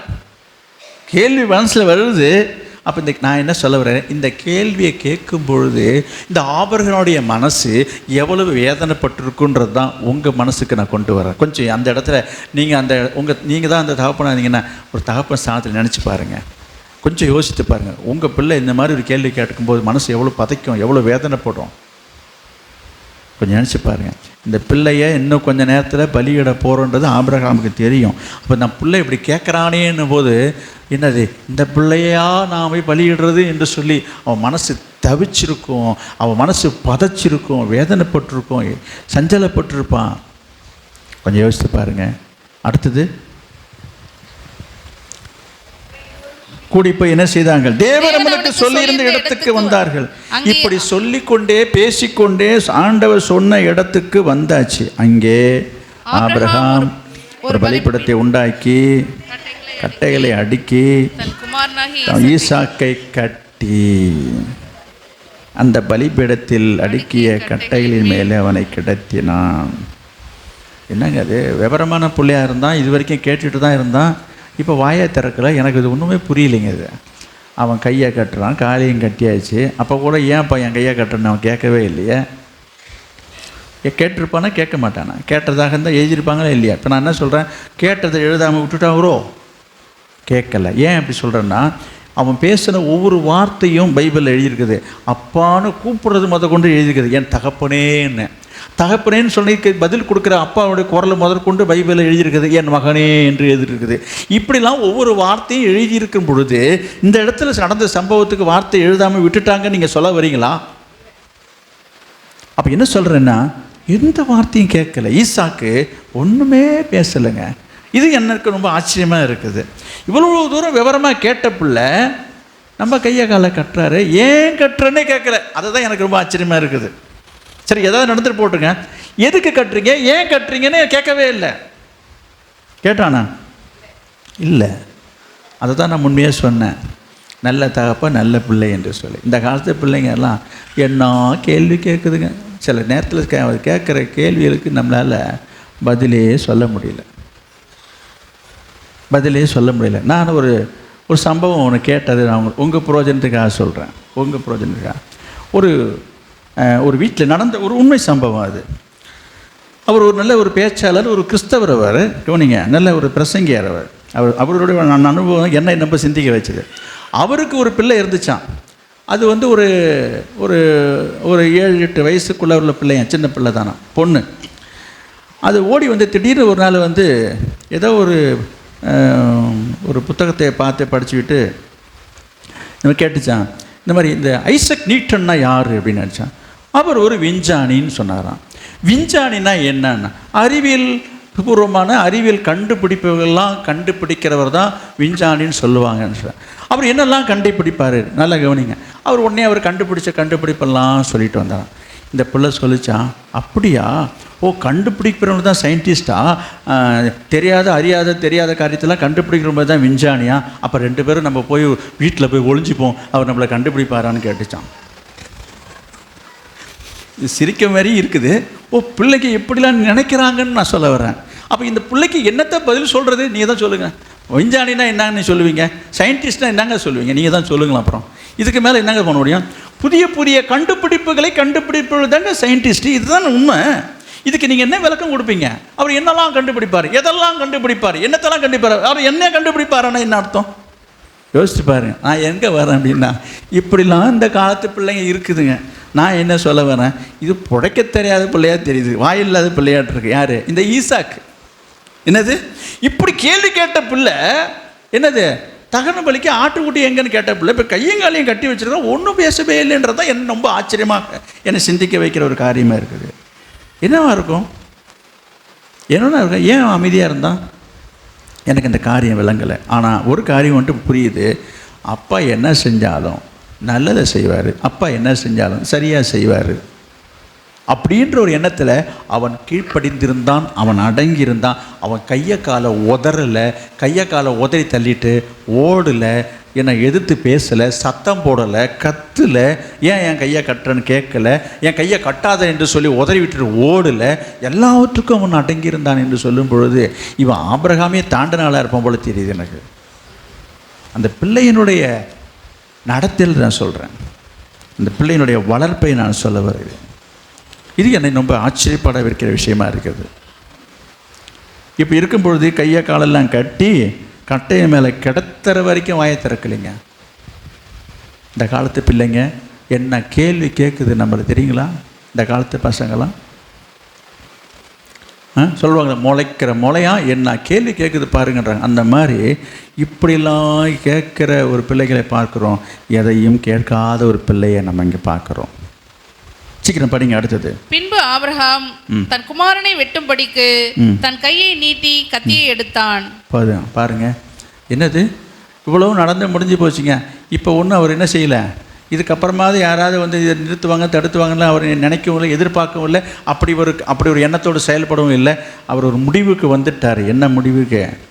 வெட்டுறதுக்கு. அது வரைக்கும் கம்முன்னு இருந்துட்டு, ஆண்டவரே நீங்கள் சொன்னதெல்லாம் செஞ்சுட்டேன், இப்போ சொல்லுங்கள், ஒரு விசை என்னது கொஞ்சம் மறுபரிசீலனை பண்ணுங்க, நிஜமாக நான் வெட்டினதானா சொல்லுங்கள். அங்கே பாருங்கள், நீங்கள் சொன்ன மாதிரிலாம் கையை காலையெல்லாம் கட்டிட்டேன், கட்டையில் கொண்டாந்து வச்சுட்டேன், கத்தியும் எடுத்துகிட்டு வந்துட்டேன், எனக்கு வெட்டுறதுக்கு மனசே வரல, கொஞ்சம் மாற்றி யோசிங்களேன், கொஞ்சம் ஒரு மறுபரிசீலனை பண்ணுங்களேன், வேறு ஏதாவது ஆப்ஷன் இருந்தால் சொல்லுங்களேன். இப்படிலாம் ஆபிரகாம் என்ன செய்யலை, மன்றாடலை.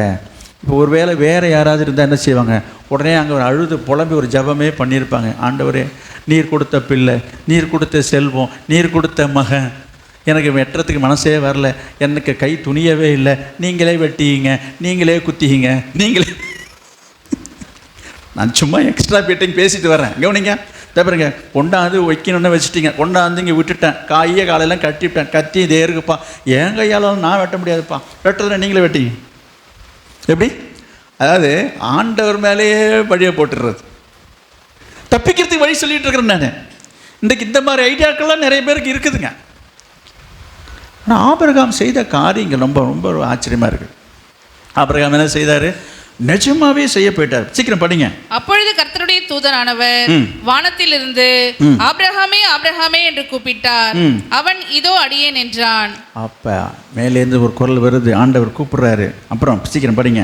அப்பொழுது அவர் பிள்ளையாண்டன் மேல் உன் கையை போடாதே, பிள்ளையாண்டன் மேல் உன் கையை போடாதே, அவனுக்கு ஒன்றும் செய்யாதே, அவனுக்கு ஒன்றும் செய்யாதே, நீ அவனை உன் புத்திரன் என்றும் உன் ஏக சுதன் என்றும் பாராமல் எனக்காக ஒப்பு கொடுத்தபடியினால் நீ தேவனுக்கு பயப்படுகிறவன் என்று இப்பொழுது அறிந்திருக்கிறேன் என்றார். கவனிங்க, இந்த இடத்துல நிறைய காரியத்தை நாம் சிந்திக்க வேண்டியிருக்குது. என்னன்னா,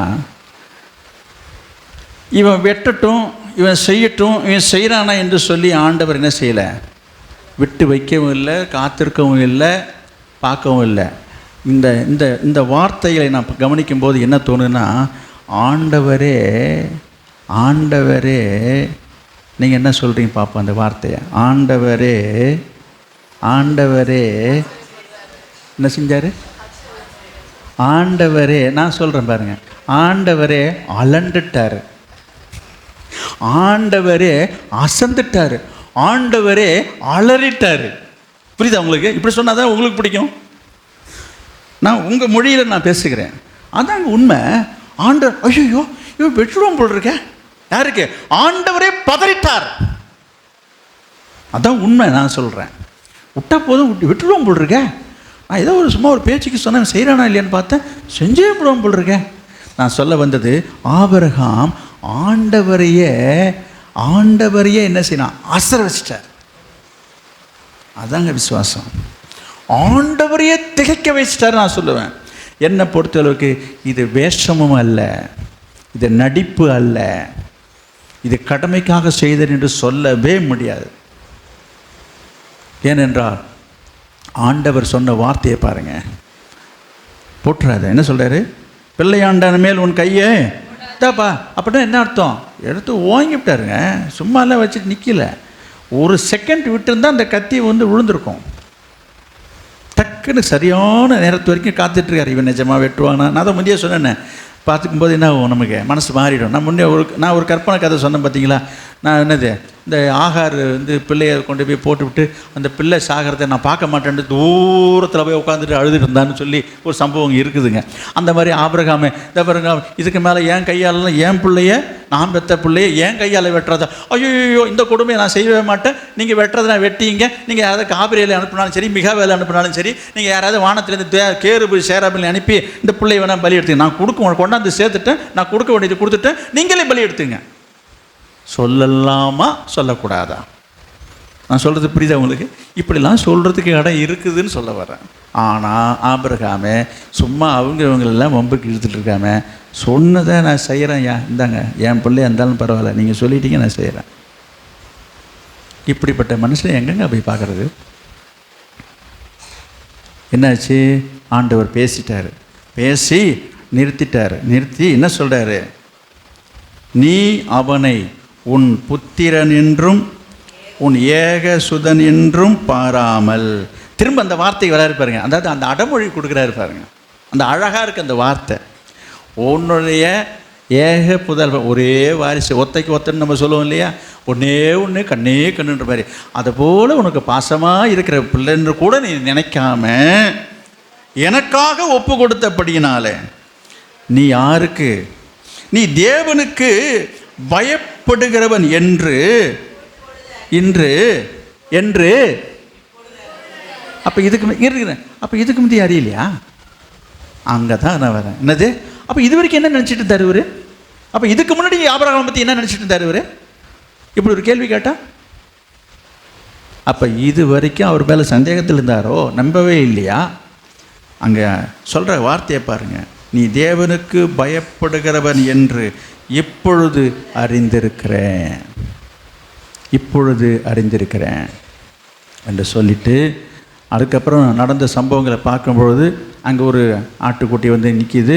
அதை அதுக்கப்புறம் அதை எடுத்து அவன் பலியிட்டு வரான் என்ற சம்பவம்லாம் இருக்குது பாருங்கள்.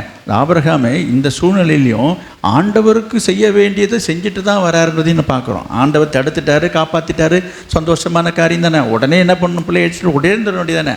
ஆனால் ஆபிரகாமை ஆண்டவர் செய்ய சொல்லவே கிடையாது. ஆபிரகாம் தான் அங்கே செய்கிறாரு. சரி, வந்துட்டு வெறும் கையை கட்டையெல்லாம் வச்சுட்டு வெறுமையாக போகக்கூடாது. கர்த்தர் எதுக்கு இங்கே வர வச்சார்? பலி செலுத்த தானே வர வச்சார். இப்போ பலி நம்ம பிள்ளையை செய்ய சொன்னார், செய்ய வேணான்னு சொல்லிட்டாரு. அப்போ அதுக்கு பதிலாக என்ன செய்யணும், நம்ம ஏதாவது ஆண்டவருக்கு ஒரு பலியை செலுத்திட்டு போகணும் என்கிற எண்ணத்தோட அப்படி இருக்கும்போது ஆண்டவரே அங்கே ஒரு ஆட்டுக்குட்டியை அங்கே ஆயத்தப்படுத்தி இருக்கிறதாக அங்கே பார்க்குறோம். அந்த ஆட்டை தான் அங்கே பலி செலுத்திட்டு வருவதாக நான் பார்க்குறோம். அதாவது செய்ய வேண்டிய கடமைகளையே கடமை தவறாத ஒரு மனுஷன் என்று நான் சொல்ல வருகிறேன். கடமையை நிறைவேற்றுகிற ஒரு தேவ மனுஷன் என்று சொல்ல வருகிறேன்.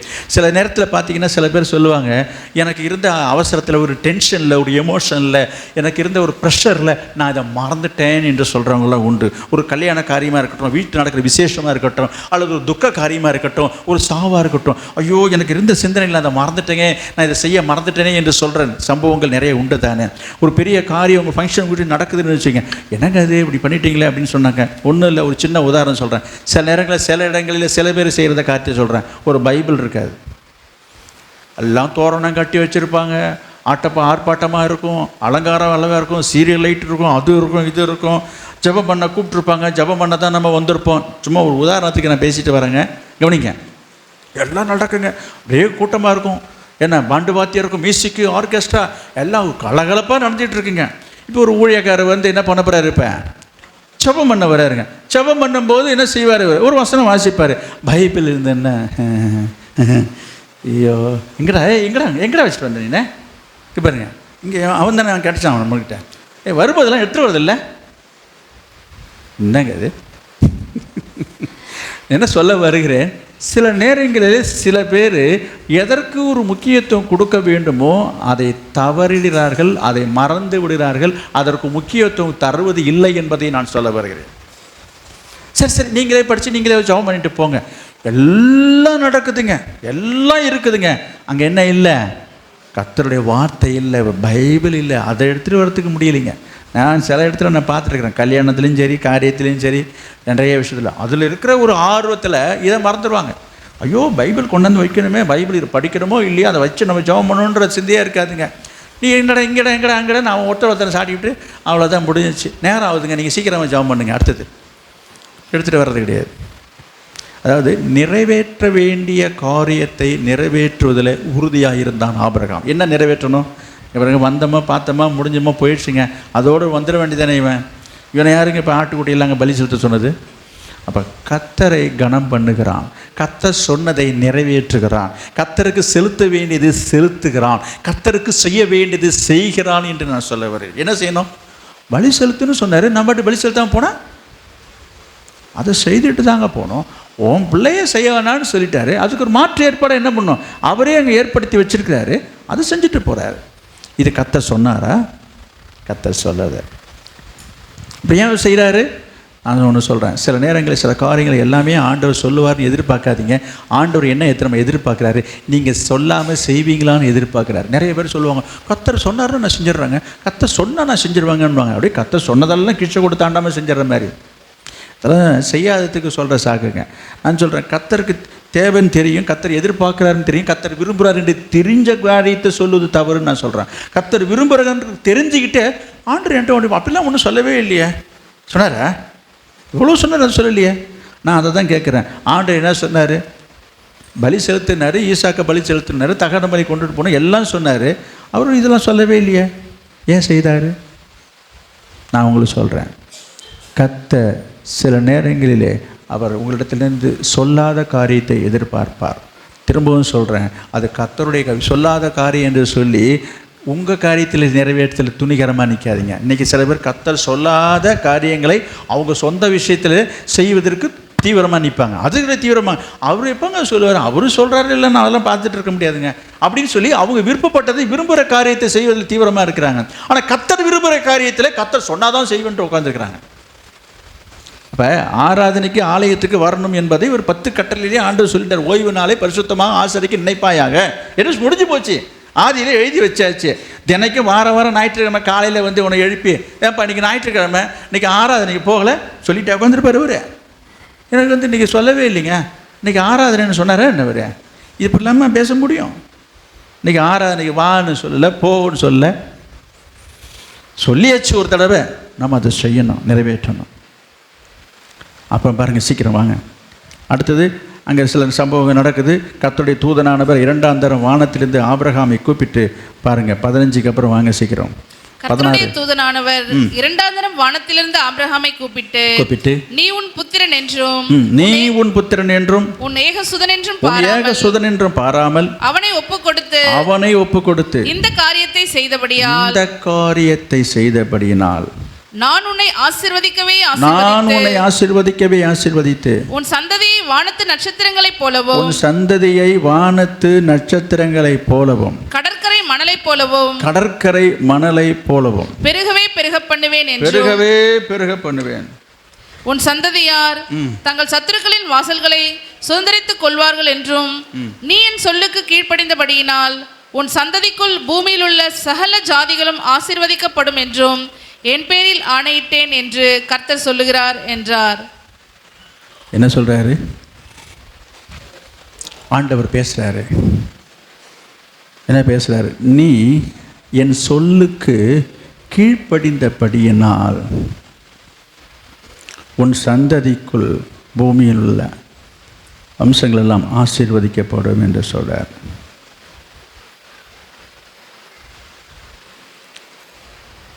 நீ என் சொல்லுக்கு கீழ்ப்படிந்தபடியினால். அப்போ இதுவரைக்கும் அவர் கீழ்ப்படியலையா? ஒரு மனுஷனுடைய கீழ்ப்படிதலை தெரிஞ்சுக்கிறதுக்கு இவ்வளோ காரியம் தேவையா? நான் உங்களை பார்த்து என்ன சொல்ல போகிறேன்னா, நீங்கள் சொல்கிறதெல்லாம் சரிதாங்க, இப்போ என்ன சொல்கிறீங்க, இப்போ எங்கள் பிள்ளை ஏதாச்சும் பள்ளி கிளி கொடுக்கணும்னு சொல்ல வரீங்களா? ஐயோயோ, நான் யாரையும் அப்படி நான் சொல்கிறதுக்கு நான் யாருங்க? நான் ஒன்று சொல்லட்டுமா? ஆண்டவரும் சொல்ல மாட்டார், பயப்படாதீங்க. ஆபிரகாம்கிட்ட சொன்னது மாதிரி இன்றைக்கி ராத்திரி கனவில் வந்து உங்களை பார்த்து இப்படி ஒரு வார்த்தை சொன்ன நீங்கள் என்ன வைப்பேன்? ஐயோ, துண்டைக்காரன் தோலைக்காரன். உடனே ஒரு உபவாசம் 40 நாள் உபவாசம் போட்டு, என்னது என்னங்க ஆண்டவர் வந்து இப்படி சொல்லிட்டாரு எனக்கு, இன்றைக்கி இந்த பிரசங்கத்தை கேட்டு போய் படுத்து தூங்கினேண்ணா. என்ன இது கனவில் வந்து ஓ மகனை பலியிடுன்றாருங்க. ஐயோ, நிறைய பேர் அப்படி தான் இருப்பீங்க. நான் ஒன்று சொல்கிறேன், உங்களுக்கு அப்படிலாம் சம்பவிக்காது. ஏன்னா உங்களை பற்றி ஆண்டவருக்கு தெரியும். அதே சமயம் அப்போ இதிலேருந்து என்ன நீங்கள் சொல்ல வரோம், நம்ம என்ன இதில் கற்றுக் கொடுக்க வரோம்? நல்லா கவனிங்க. ஆண்டவர் ஆபிரகாமுடைய வாழ்க்கையில் செய்த காரியம் ஒரு மகத்தான காரியம், ஒரு பெரிய காரியம், யாருக்கும் செய்யக்கூடாது, செய்ய முடியாத ஒரு பெரிய காரியம் என்பதை மறந்துடாதீங்க. இப்போ உங்களை பற்றி அவருக்கு தெரிஞ்சதுனால தான் உங்களுக்கு இந்த மாதிரி சோதனையெல்லாம் கொடுக்க மாட்டார், இந்த மாதிரி சோதனையெல்லாம் கொடுக்க மாட்டார். நான் ஒரு காரியம் சொல்கிறேன், ஆனால் ஆண்டவர் உங்களை சோதிப்பார். புரியலையா? கர்த்தர் உங்களை சோதிப்பார். திரும்பி நான் ஒரு வசனத்துக்கு வருகிறேன். இந்த காரியங்கள் நடந்த முதல் வசனத்தை பாருங்கள். இந்த காரியங்கள் நடந்த பின்பு தேவன் ஆபிரகாமை சோதித்தார். எப்படி எனில், போதும், அதுக்கு மேலே படிக்க வேண்டாம். கவனிங்க, அது எப்படி எனில் தான் இது வரைக்கும் நம்ம பார்த்தோம் அவரை எப்படி சோதித்தார் என்று. நான் இப்போது உங்களை பார்த்து சொல்லுகிறேன், கர்த்தர் சொல்கிற வார்த்தை, ஆண்டவர் உங்கள் வாழ்க்கையிலே உங்களையும் சோதிப்பார். சரி, உடனே நீங்கள் என்ன பண்ணுவீங்க? இப்போ இதே மாரி தான் வந்துடுமா, என் பையனை ஏதாச்சும் கேட்டு வரேன். அந்த அளவுக்கு அவர் கூட விவரம் தெரியாதவரில் அவர், அதெல்லாம் உங்களுக்கு தெரியும். அவருக்கு என்னது சுட்டு போட்டாலும் நீங்களாம் நவர மாட்டீங்கன்னு தெரியும் அவருக்கு. ஏன் நான் என்னங்க நீங்களே இப்படி பேசுகிறீங்க? இன்னும் அந்த அளவுக்கு உங்களுக்கு மனசு பக்குவம் இல்லைன்றது தான் என்னுடைய கருத்து. உங்கள் மனசு அந்த அளவுக்குலாம் வந்துடாது. அப்புறம் அப்பாடா சரி சொல்ல மாட்டாரா, நிம்மதி சொல்கிறேன். ஆனால் அதே சமயம் சிலர் கேட்குறாங்க, நீங்கள் ஆண்டவருக்கு கீழ்ப்படுகிறீங்களா இல்லையா என்பதை ஆண்டவர் அறிந்து கொள்ளும்படி உங்களை ஆண்டவர் சோதிப்பார். ஆண்டவர் எதற்காக ஆபிரகாமை சோதிச்சார் தெரியுமா? அங்கே இப்போ நான் கடைசியாக என்ன படித்தோம், நீ என் சொல்லுக்கு கீழ்ப்படுறியா இல்லையான்றதை பார்க்கணும். அது மட்டும் கீழ்ப்படுறியா, அந்த வார்த்தையை பாருங்கள். அப்போ இந்த கீழ்ப்படிதலை காட்டுறதுக்கு இந்த ஆபிரகாம் எது வரைக்கும் போக வேண்டியதாக இருந்துச்சு? ஆண்டவர் சொன்ன அந்த மோரியா தேசத்தில் உள்ள மலை வரைக்கும். ஐயோ, அது இங்கே வீட்டிலே இருந்து காட்டக்கூடாதா? நான் உங்களை பார்த்து கேட்குறேன். சில இப்படி தான், இதுக்கெல்லாம் அங்கே போய் தான் நம்ம காட்டணுமா, இது அங்கே போய் தான் காட்டணுமா?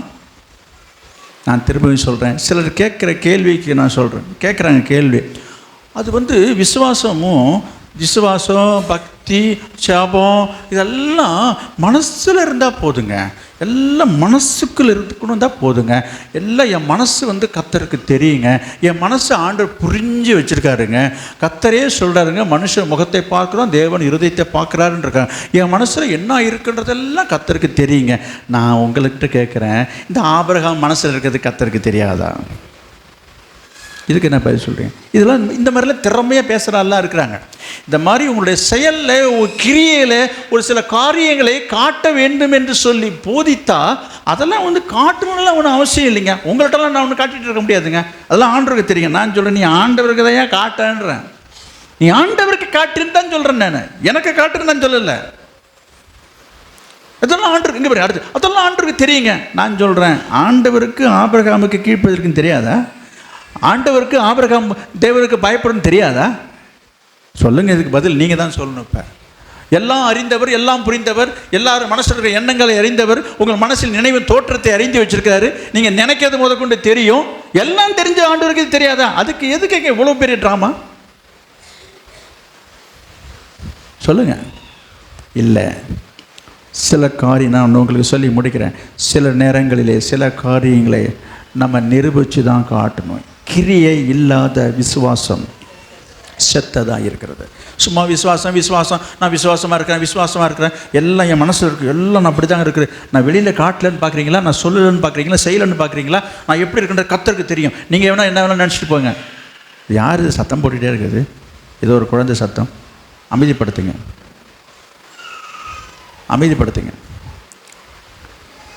கவனிங்க. இதெல்லாம் ஏமாத்து வேலை. புரியுதுங்களா? கர்த்தருக்கு எல்லாம் தெரியுன்றது எனக்கும் தெரியும், அது ஆண்டவருக்கும் தெரியும். அப்புறம் எதுக்குங்க அவர் இவ்வளோ தூரம் நடக்க விட்டார்? அதை சொல்லுங்கள் முதல்ல. சில நேரங்களிலே சில காரியங்களை நீங்கள் ஆண்டவருக்கு உங்களுடைய செயல்பாட்டிலே, உங்களுடைய செயலிலே, உங்களுடைய நடக்கையிலே நீங்கள் காட்டித்தான் ஆக வேண்டும். ஞாபகம் வச்சுங்க. சில காரியங்களை அதெல்லாம் மனசில் இது செய்யாததுக்கு சொல்கிற சாக்கு போக்கு. இது செய்கிறதுக்கு விருப்பம் இல்லாத, இஷ்டம் இல்லாத, கீழ்ப்படியாத காரியத்துக்கு சொல்லுகிற இந்த வார்த்தைகளை எடுத்து இது இந்த ஒரு போர்வையில் தன்னை மறைச்சி ஒழிச்சிக்கிற ஒரு மாய்மாலமான காரியம். இது செயலில் காட்டணும். இதை செஞ்சால் தான் ஒத்துப்பார. நான் ஒத்துக்கிறது இல்லை, கர்த்தரை தான் நான் பேசிட்டு வரேன். ஆபிரகாமுக்கு இதெல்லாம் செய்தாததுக்கு அப்புறமா தான் அங்கே சொல்கிறாரு, என் சொல்லுக்கு நீ கீழ்ப்படின்ற நான் இப்போ தான் பார்க்குறேன்றாரு. ஏன் அது இது வரைக்கும் என்ன பார்த்தாரன் அவர்? அப்போ இதுக்கு இவ்வளோ காரியத்தை அவன் செய்ய வேண்டியதாக இருந்தால், நான் உங்களுக்கு சொல்கிறேன், உங்கள் கீழ்ப்படிதலை ஆண்டவருக்கு நீங்கள் காட்டணும்னா, உங்கள் கீழ்ப்படிதல் யாவருக்கும் தெரிந்திருக்க கடவுதுன்னு வசனம் இருக்குது. உன் கீழ்ப்படிதலை காட்டுறீங்களா? செயலில் காட்டுறீங்களா? நடக்கையில் காட்டுறீங்களா? எல்லாம் என் மனசில் இருக்குன்னு சொல்லி ஏமாத்துறீங்களா? கர்த்தர் உங்களை சோதிப்பார். அடுத்தது சொல்கிறேன், உங்களுக்கு இது போல் ஒரு பெரிய சோதனையை கொடுக்காவிட்டாலும் நான் உங்களுக்கு சொல்கிறேன், உங்கள் வாழ்க்கையில் பல சோதனைகள் வரும். உங்களை சோதிப்பதற்காக, உங்கள் விசுவாசத்தை சோதிப்பதற்காக, உங்களுடைய கீழ்ப்படுதலை சோதித்திருப்பதற்காக, நீங்கள் எந்த அளவுக்கு கர்த்தருக்கு பயப்படுறீங்க என்பதை அறிந்து கொள்வதற்காகவே ஆண்டவர் சில நேரங்களிலே சிலருக்கு என்ன செய்கிறார்? அவர் சோதனையை கொண்டு வருவார். அந்த சோதனைகளுக்கு உங்களை என்ன செய்யணும்? உட்படுத்தும் போது தான் நீங்கள் ஆண்டோடைய பார்வையில் கனம் பெறுவீங்க. இப்போ என்ன சொல்ல வரேன்னா, இங்கே என்ன சொல்கிறதாக படிச்சிங்க? இப்போ கடைசியாக என்ன படித்து முடித்தோம்? நீ என் சொல்லுக்கு கீழ்ப்படிந்தபடினால என்ன படித்தோம்? சொல்லுங்கள்.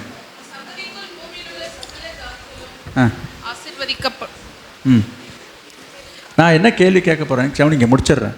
கவனிங்க, இங்கே இப்படி சொல்கிறார்ல, இப்போ ஒரு கேள்வி கேட்குறேன் பாருங்கள். இதே ஆண்டவர் இதே ஆபிரகாம்கிட்ட சொன்ன ஒரு வார்த்தை 15ஆம் அதிகாரம் 5ஆவது வசனம், ஆதியாகமம் 15:5. அவர் அவனை வெளியே அழைத்து, நீ வானத்தை அண்ணாந்து பார், நட்சத்திரங்களை என்ன உன்னாலே கூடுமானால் அவைகளை என்ன என்று சொல்லி பின்பு அவனை நோக்கி உன் சந்ததி இவ்வண்ணமாய் இருக்கும் என்றார். போதும். இந்த மாதிரி ஒரு காரியம் சொல்லிட்டாரு. எப்போ? முன்னாடியே சொல்லியிருக்கிறாரு. இத்தனைக்கும் ஈசாக்கு பிறக்கவே இல்லை. குழந்தை பிறக்கிறதுக்கு முன்னே சொல்கிறாரு, உன் சந்ததி அப்படி இருக்கும் இப்படி இருக்கும் என்று சொல்லி இப்படியெல்லாம் ஒரு அளப்பில் சொல்லிட்டு 17ஆம் அதிகாரம் 4ஆவது வசனம், 17:4, நான் உன்னோடே பண்ணுகிற என் உடன்படிக்கை என்னவென்றால், நீ திரளான ஜாதிகளுக்கு தகப்பனாவாய். இனி உன் பேர் ஆபிராம் என்னப்படாமல் நான் உன்னை திரளான ஜாதிகளுக்கு தகப்பனாக ஏற்படுத்தினபடினால் உன் பேர் ஆபிரகாம் என்னப்படும். பாருங்க, 5:6. உன்னை மிகவும் அதிகமாய் பலுக பண்ணி உன்னிலே ஜாதிகளை உண்டாக்குவேன், உன்னிடத்திலிருந்து ராஜாக்கள் தோன்றுவார்கள். சரி, என்ன சொல்றாரு அவரு? உன்னை நான் திரளான ஜாதிக்கு தகப்பனாக்குவேன், உன் பேரை எப்படி ஆக்குவேன், நீ அதிகமாய் பழுகுவ பெருகுவ, இப்படியெல்லாம் அடுக்குமொழி சொன்னார். அப்போவும் ஈசாக்கு இல்லை, அப்போவும் அவனுக்கு பிள்ளை இல்லை. எப்போ? இதெல்லாம் அவன் பிறக்கிறதுக்கு முந்தையே சொன்னாருங்க. இதுக்கப்புறமா தான் ஈசாக்கே பிறக்கிறாருங்க. அதுக்கு முன்னாடியே ஆண்டவர் சொன்னார். இதெல்லாம் என்ன ஆச்சுன்னு நான் கேட்குறேன். இப்போ வேற ஒன்றும் நான் கேட்க வரல. இப்போ இப்படிலாம் சொன்னார்ல, இப்படி சொன்னவர் இந்த காரியங்கள் நடந்ததா என்று சொல்லி பார்த்தா ஒன்றும் நடந்த மாதிரி தெரியல. இதெல்லாம் சொல்கிறாரு, இப்படி செய்வான் அப்படி செய்வான் அப்படிலாம் சொல்லிவிட்டு அதுக்கப்புறம் தான் ஈசாக்கு பிறக்கிறாரு. ஈசாக்கு பிறந்ததுக்கு அப்புறமா கதையை மாறி போச்சு. இப்போ என்னது? ஈசாக்கே முதலுக்கே மோசம் போச்சுங்க. ஈசாக்கே பலியிட சொல்கிறாரு. என்னங்க திரளான ஜாதியாக்க அதெல்லாம் அப்படிலாம் வாக்கு கொடுத்துட்டு இந்த பிள்ளையை பலி கொடுத்தா அப்புறம் இந்த வார்த்தை எப்படி நிறைவேறது? இப்படி ஒரு சம்பவம் இருக்கும் பொழுது இப்போ படிச்சிங்க 22ஆம் அதிகாரத்தில் கடைசியில் இப்போ படித்ததே நான் திரும்ப உங்களுக்கு கவனத்தை கொண்டு வருகிறேன். 18 நீ என் சொல்லுக்கு கீழ்ப்படிந்தபடியினால், நீ என் சொல்லுக்கு கீழ்ப்படிந்தபடியினால் உன் சந்ததிக்குள் போதும். அதே மாதிரி 17 பாருங்கள், நான் உன்னை ஆசீர்வதிக்கவே ஆசீர்வதித்து உன் சந்ததியை வானத்து நட்சத்திரங்களைப் போலவும் கடற்கரை மணலைப் போலவும் பெருக பண்ணுவேன்.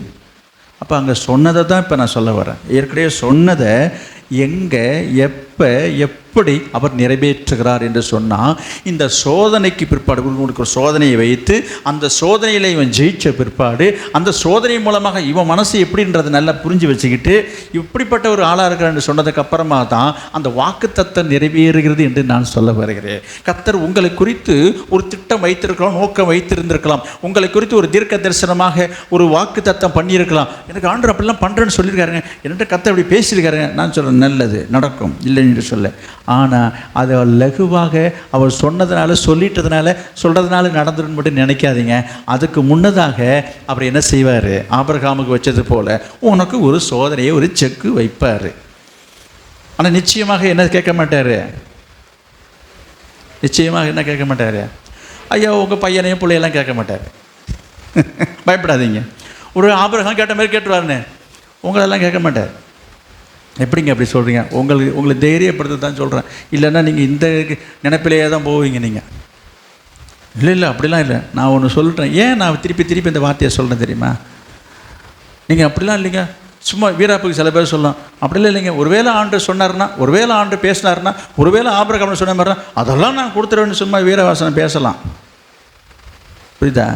நான் கேட்குறேன் உங்களை, ஆண்டவருக்காக நான் சொல்கிறேன், ஆண்டவருக்காக ஒரு நாள் வேலையை விட்டுட்டு ஆராதனைக்கு வர முடியல, ஆண்டவருக்காக என்ன ஒரு ஒரு ஒரு ஒரு ஒரு இழப்பை ஒரு நஷ்டத்தை உங்களால் தாங்கி, அன்றைக்கி பார்த்து தான் எனக்கு வேலை வருது, இன்றைக்கி பார்த்து தான் எனக்கு 2000 தரேன்னா, இன்றைக்கி போனால் தான் ஓவர் டைம் ஒர்க் பண்ணால் தான் எனக்கு 2 மடங்கு சம்பளம் கிடைக்கிது, இதை விட்டுட்டு நான் இங்கே வந்து எனக்கு எங்கே என்ன கிடைக்குது? எனக்கு கர்த்தருக்காக விட வேண்டிய காரியங்களை விடுறதுக்கு சிலருக்கு மனசு வரல.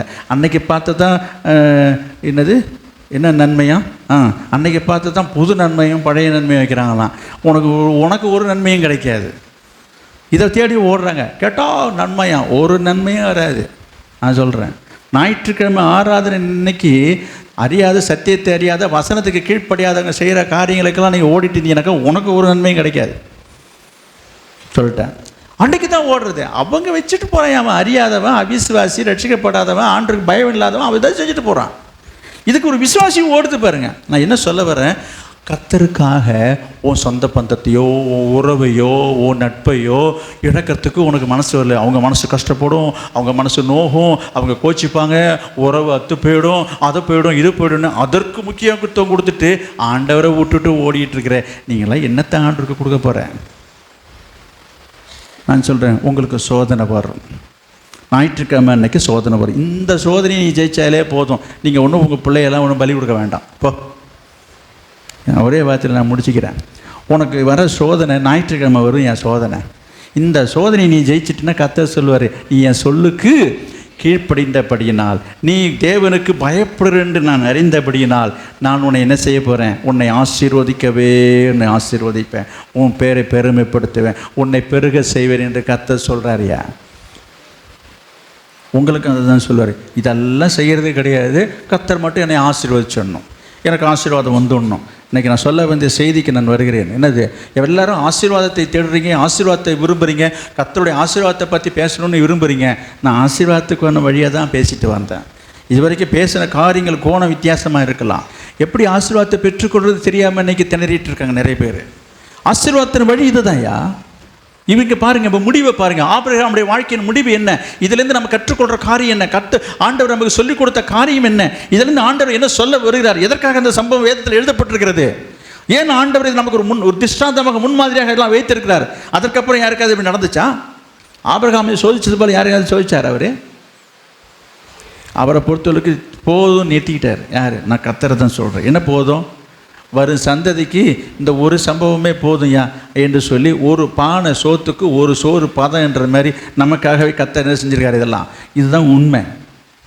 இதே போல் ஈடாக எல்லாருமே ஆண்டவர் இது மாதிரி ஒரு சோதனை வச்சுருந்தான்னு வச்சுங்க, எத்தனை பேர் நின்றுப்பான்னு எனக்கு தெரியல. அதனால என்ன தெரியல, ஆண்டவரை பொறுத்தவரைக்கும் இது போதும் நிறுத்திக்கிட்டார். இது நமக்காக எழுதப்பட்டிருக்குது.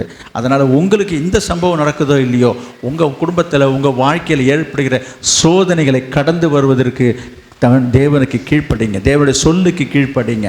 கீழ்ப்படியும் பொழுது தான் ஆண்டவர் சொல்லுவார், நீ என் சொல்லுக்கு பேருக்கு கீழ்ப்படிந்தபடியினாலே நான் உன்னை ஆசீர்வதிப்பேன் என்று சொல்கிறார். அப்போ ஆண்டவர் விரும்புகிற காரியம் என்ன?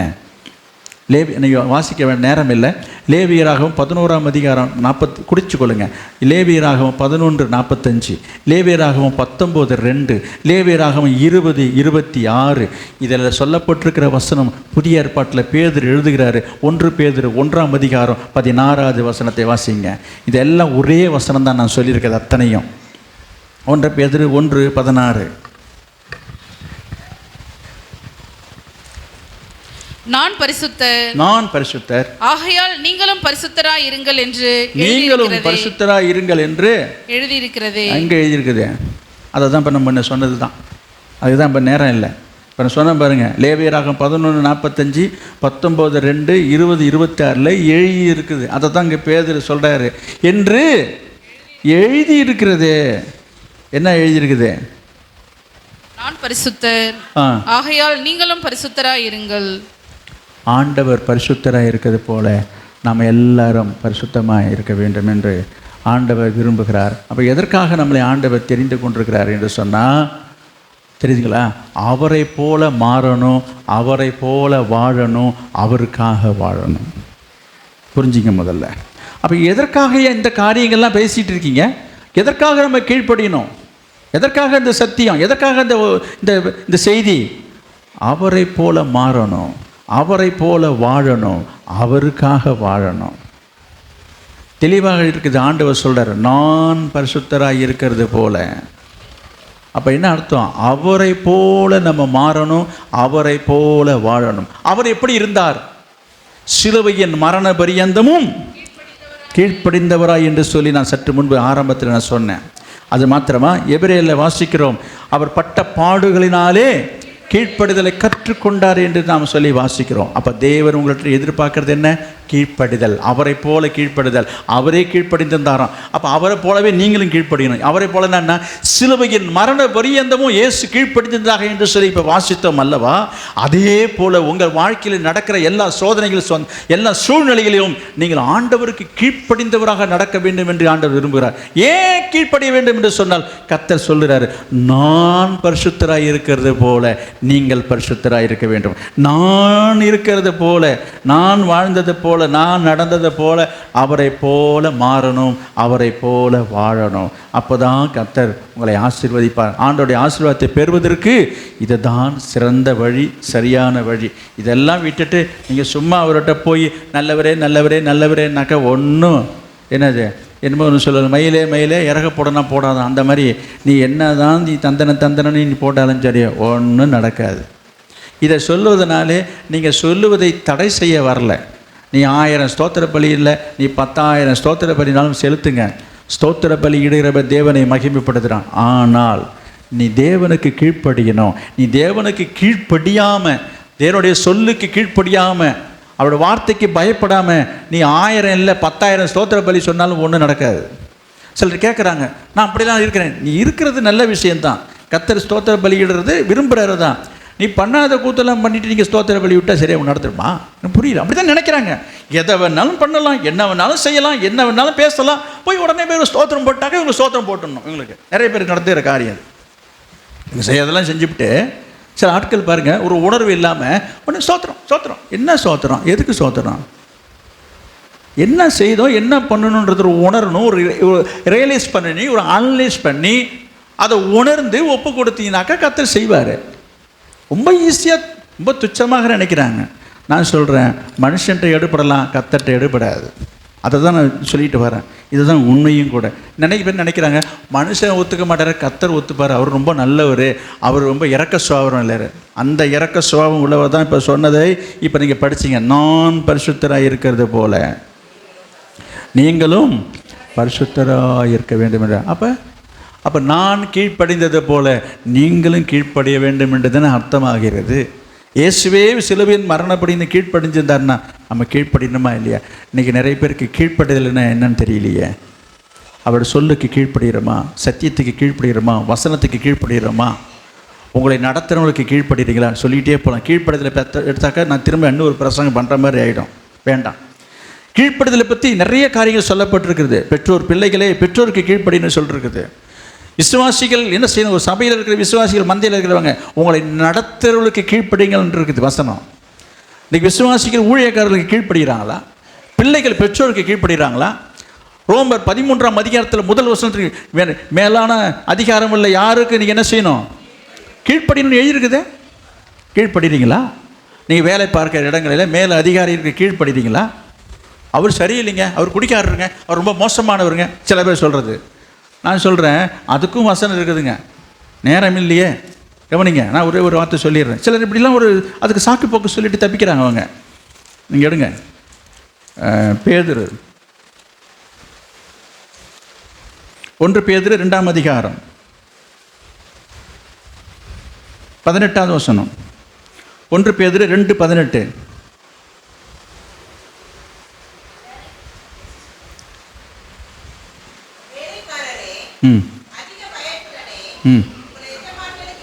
உங்கள் எஜமான்களுக்கு கீழ்ப்படிந்திருங்கள்,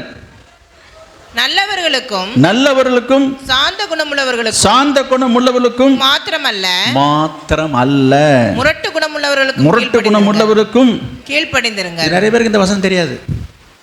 நீங்கள் சொல்றீங்க கீழ்ப்படினு சொல்கிறீங்க, மதிக்கணும்னு சொல்கிறீங்க, மரியாதை பேசணுன்றீங்க.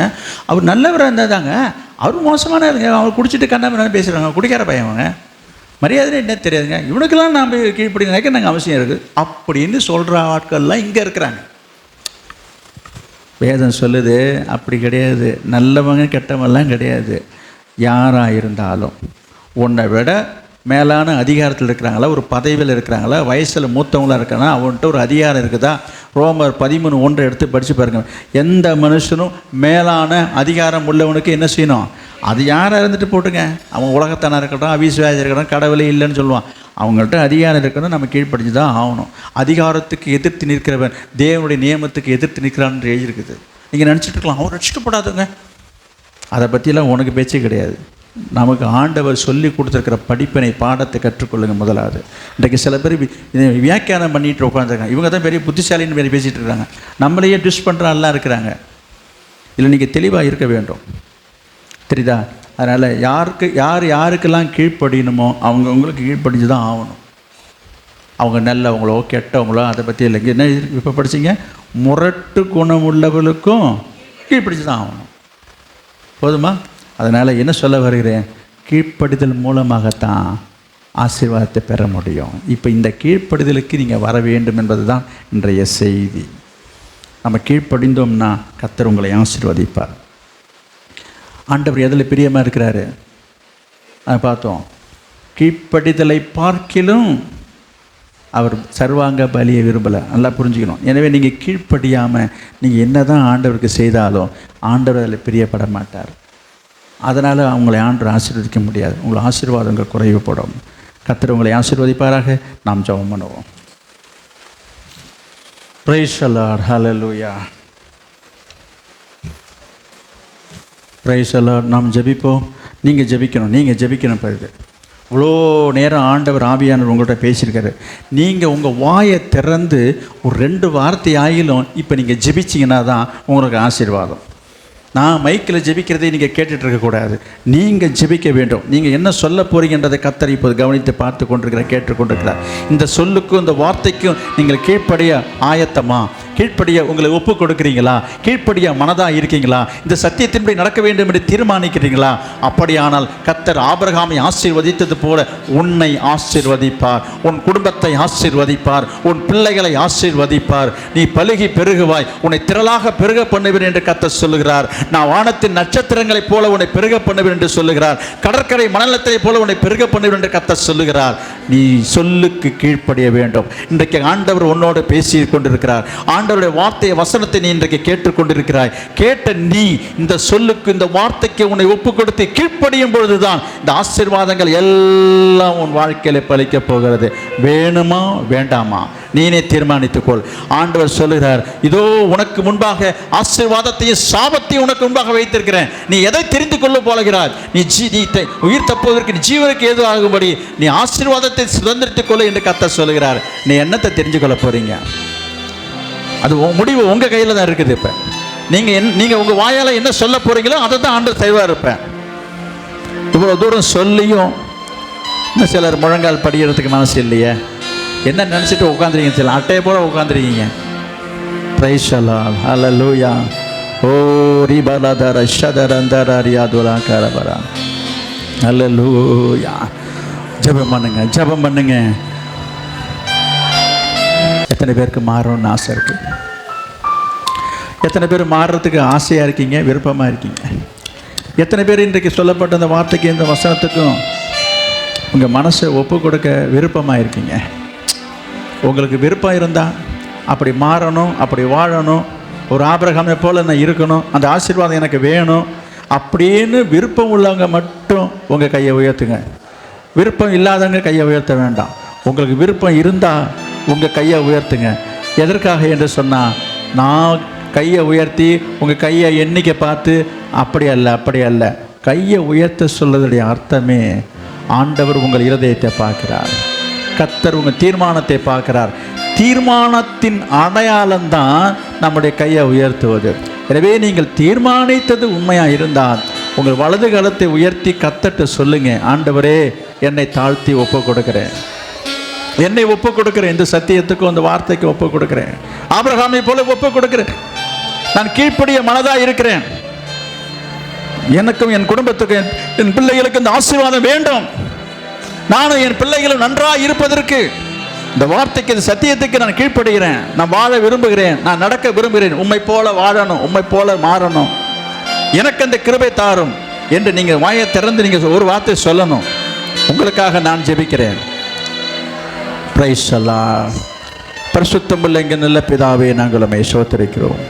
இன்றைக்கு இப்பொழுதும் கர்த்தாவே உம்முடைய வார்த்தைகளை கேட்டு கீழ்ப்படிந்து ஆபிரகாமை போல கீழ்ப்படிய மனதாக இருந்து உம்மை போல மாற, உம்மை போல வாழ விருப்பம் தெரிவித்து தன்னுடைய வலது கரத்தை உமக்கு நேராக உயர்த்தி வேண்டிக் கொண்டிருக்கிற, வேண்டுதல் செய்கிற, விண்ணப்பம் செய்கிற, ஜெபிக்கிற உம்முடைய பிள்ளைகளை கண்ணோக்கி பாரும். அவர்களை கரம் நீட்டி அவளை தொடும், அவளை கரத்தை பிடித்து நடத்துங்க. என் நீதியின் வலது கரத்தினால் நான் உன்னை தாங்குவேன் என்று சொன்னீர் அல்லவா? இப்பொழுது உம்முடைய வலது கரத்தினாலே உங்களுடைய பிள்ளைகள் வலது கரத்தை பிடித்து நடத்துங்கப்பா. நடக்க வேண்டிய வழியில் நடத்துங்க, விசுவாச வாழ்க்கையில நடத்துங்க.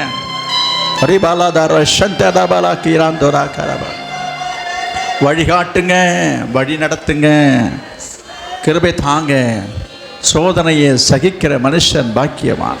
சோதனையை சந்திக்கவும் சகிக்கவும் கடந்து செல்லவும் ஜெயம் பெறவும் கிருபை தாங்கப்பா. ஆபிரகாமை போல ஜெயித்து உடைய ஆசீர்வாதத்தை சுதந்திரத்துக் கொள்ள உதவி செய்யுங்கப்பா. உடைய பார்வையிலே கனம் பெற்றவனாக, சாட்சி பெற்றவனாக விளங்க ஆண்டவரே உடைய பிள்ளைகளை ஆசீர்வதிங்க. வந்த அனைவரும், இந்த கேட்ட வசனத்தை கேட்ட அனைவரும் மீது உடைய ஆசீர்வாதங்கள் உண்டாகட்டும், இறங்கட்டும். இந்த வார்த்தை, இந்த வசனத்தை ஆண்டவரே ஆங்காங்கே தொலை தூரத்திலையும் ஆண்டவரே உமக்கு ஸ்தோத்திரம், காணொலி மூலமாகவும் ஆண்டவரே எங்கெங்கோ கேட்கிறார்களோ, பார்க்கிறார்களோ, எந்த இடத்திலிருந்து அவர் எங்கே கேட்டாலும் சரி, கேட்கிற அனைவர் மீதும் பரிசுத்த ஆவியானவர் இறங்குவீராக. அவருடைய குடும்பங்களையும் அவர் பிள்ளைகளையும் நீர் ஆசீர்வதிப்பீராக. உமக்கு ஸ்தோத்திரம், உமக்கு ஸ்தோத்திரம், உமக்கு ஸ்தோத்திரம். நீர் ஆசீர்வதியும் இயேசுவின் நாமத்தில் பிதாவே, ஆமென். ஆத்துமாவே கர்த்தரை ஸ்தோத்திரி, என் முழு உலகமே அவருடைய பரிசுத்த நாமத்தை ஸ்தோத்திரி. என் ஆத்துமாவே கர்த்தரை ஸ்தோத்திரி, கர்த்தர் செய்த சகல உபகாரங்களை மறவாதே. ஆமென். நம்முடைய கர்த்தராகிய இயேசு கிறிஸ்துவினுடைய கிருபையும் பிதாவாகிய தேவனுடைய அன்பும் பரிசுத்த ஆவியானுடைய அந்யோன்ய ஐக்கியமும் இப்பொழுதும் எப்பொழுதும் சதா காலங்களிலும் நம் அனைவரோடும் சகல பரிசுத்தவன் கூட தங்கி இருப்பதாக. Amen, amen. Praise the Lord. கர்த்தர் உங்களோடு இருப்பாராக. கர்த்தர் உங்கள் அனைவரையும் ஆசீர்வதிப்பாராக.